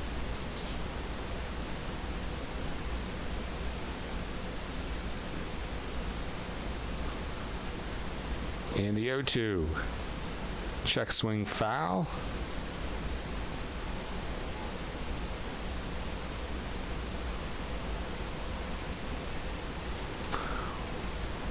Well, one thing about millennials that I don't like is how they'll get on Facebook, like after Game of Thrones, which I never watched Game of Thrones, but if you dare talk about the episode, these millennials will flip out. The 0-2 pitch upstairs, 1-2. I mean, they think that there should be some sort of moratorium on spoilers, like you have to wait 7 days after Game of Thrones to talk about it on the internet or something like that. Listen, if you're if you subscribe or follow 20-something Facebook groups about Game of Thrones or whatever, it's your responsibility not to get on those groups to avoid the mediums. That's your responsibility.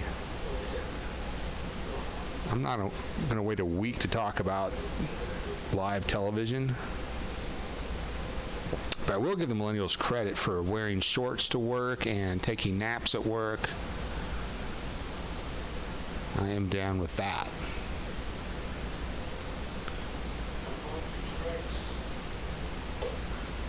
There's fastball just a little high, 94 on the gun. 2-2 count to Hamilton.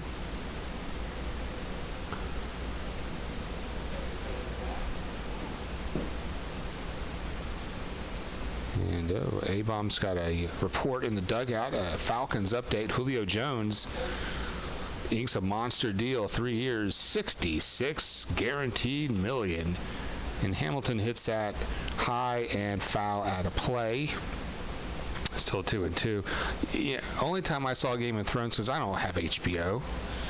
I was living in a hotel for about 6 weeks that had HBO, so I watched it once, and then every time it came back on, it was like the same episode over and over again for about 6 weeks. I only saw one, maybe 2 different episodes come on, and it was just, if you like dragons, if you like CGI dragons, that is the game, that is the show for you. Hamilton fouls that fastball back too.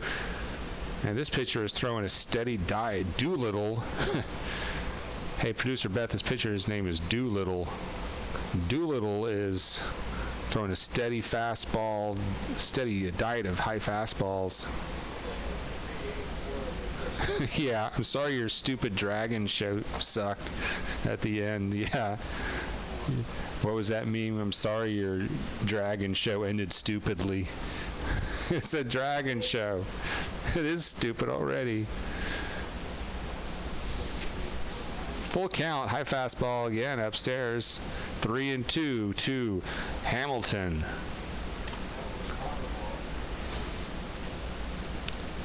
Two out, nobody on. Bottom of the 8th, Braves up by 1. Catcher sets up inside. The pitch, another high fastball, and Hamilton just gets a piece of that to stay alive. Doolittle. Dr. Doolittle is in the house. I tried to watch, what was the other show? The Walking Dead. Yeah, Walking Dead. I'll tell you my problem with The Walking Dead in a second. 3-2 pitch, swing and a miss. Doolittle throws the K. So Zimmerman will be coming up to bat next. Top of the 9th, 3 outs to go. We're up by 1. Yeah, The Walking Dead, they never end, so it's like, okay, whatever. Right. No resolution. It never ends. There's no resolution. Yeah. It just goes on and on. So we watched how many episodes we watched? Like 6, 7, 8. It's like, well, there's no resolution. It's like a soap opera. It's like Bold and the Beautiful with zombies.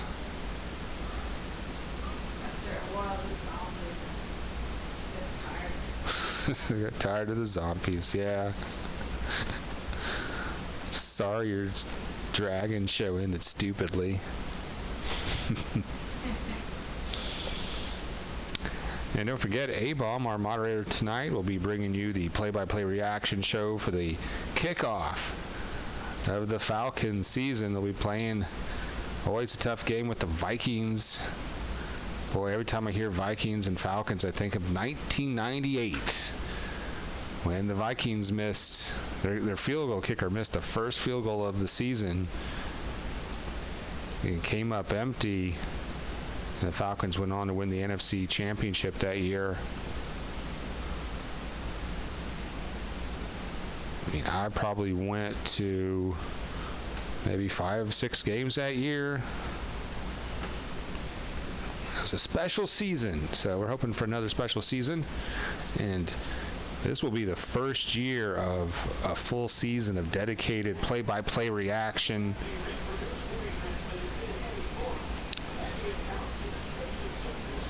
So, it's a different banana than doing baseball play-by-play where it's taken all season. We build up a loyal following. A lot of Braves fans come here on the reg, and we get a lot of time spent listening or TSL numbers. But football it's like one big, baseball's every day, but football's going to be one big weekly gigantic throwdown.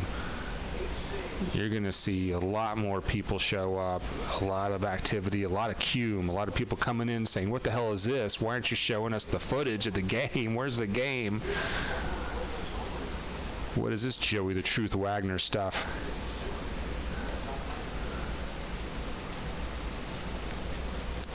So it's a different animal. It's going to be epic. So make sure you subscribe to A-Bomb's channel as well. Okay, we're about to get underway here in the top of the 9th. Melanson coming in for the save. And he looks jacked. The pitch to Zimmerman. Just inside there, 1-0.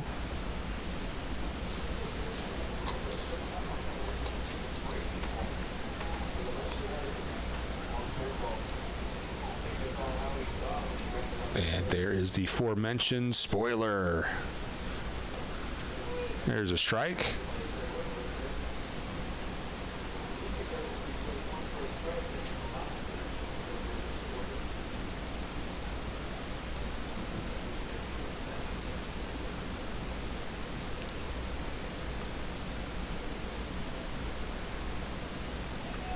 Batter calls for time.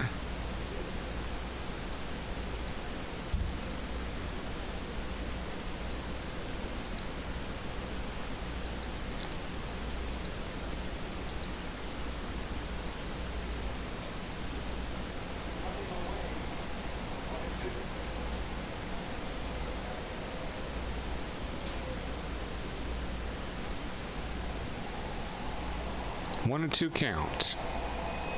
Nobody out, nobody on. Top of the 9th. Braves up 5-4. Zimmerman at bat. The 1-2 pitch. Strike 3. Caught him looking with the 94-mile-an-hour fastball. Melanson with 1 strikeout.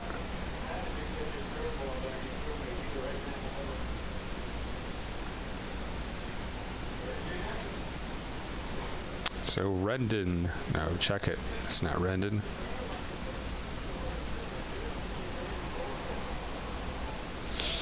It's going to be Robles.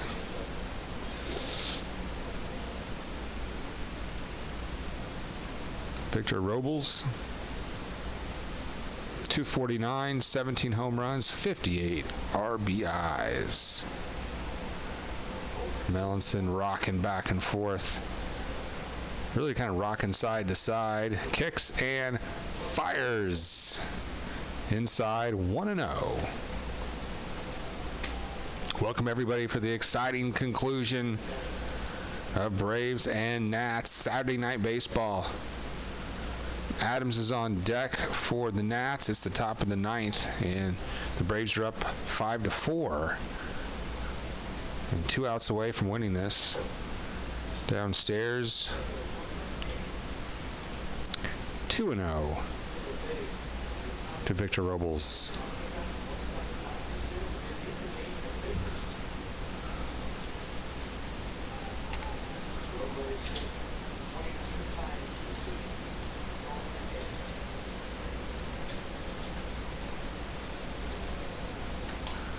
That is hit foul.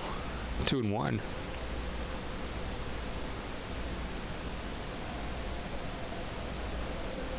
And the chant. The tomahawk chop has come out.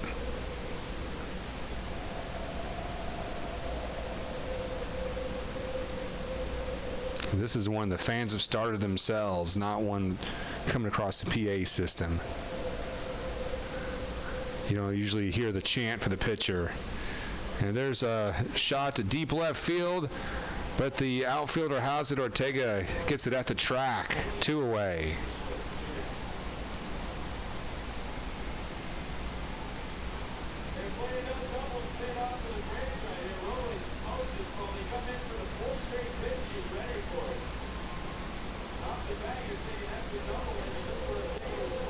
I'm with the team, man.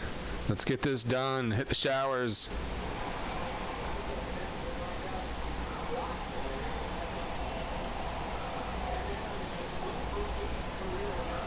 Matt Adams with 20 home runs on the season and a .231 batting average. The pitch right down the pipe, 0-1.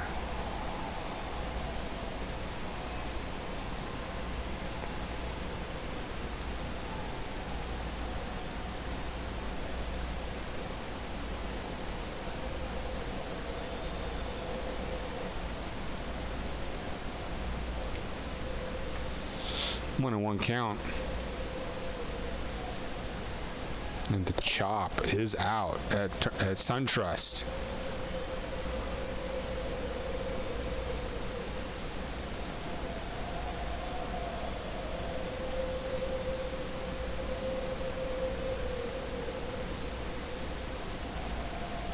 The 1-1 pitch in the dirt.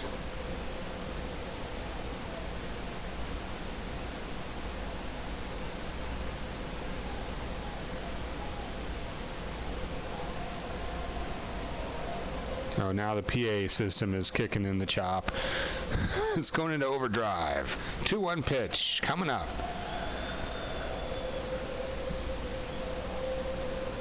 That is a curveball that drops down and misses. 3-1.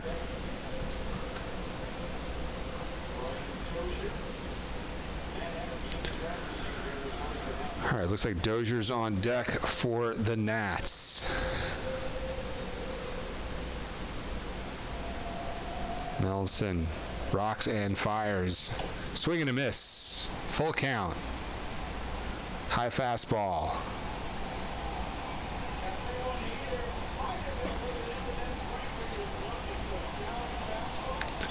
Crowd on their feet. Nationals down to their last strike. Full count pitch. Melson rocks and fires. Curveball in there. Locked him up. Adams could not get the bat off his shoulder. Sit down. The Braves have done it. Another win.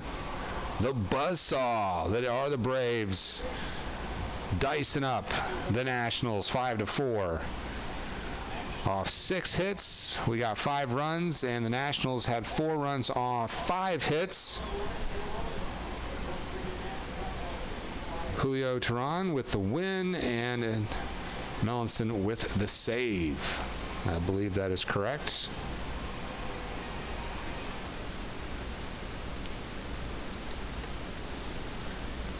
And the dugout goes wild. Nicely done. Victory blunt time. Of course, Mondo. I'm going to do a couple bat hits. Good night, Kelly B. Hope you're feeling better soon.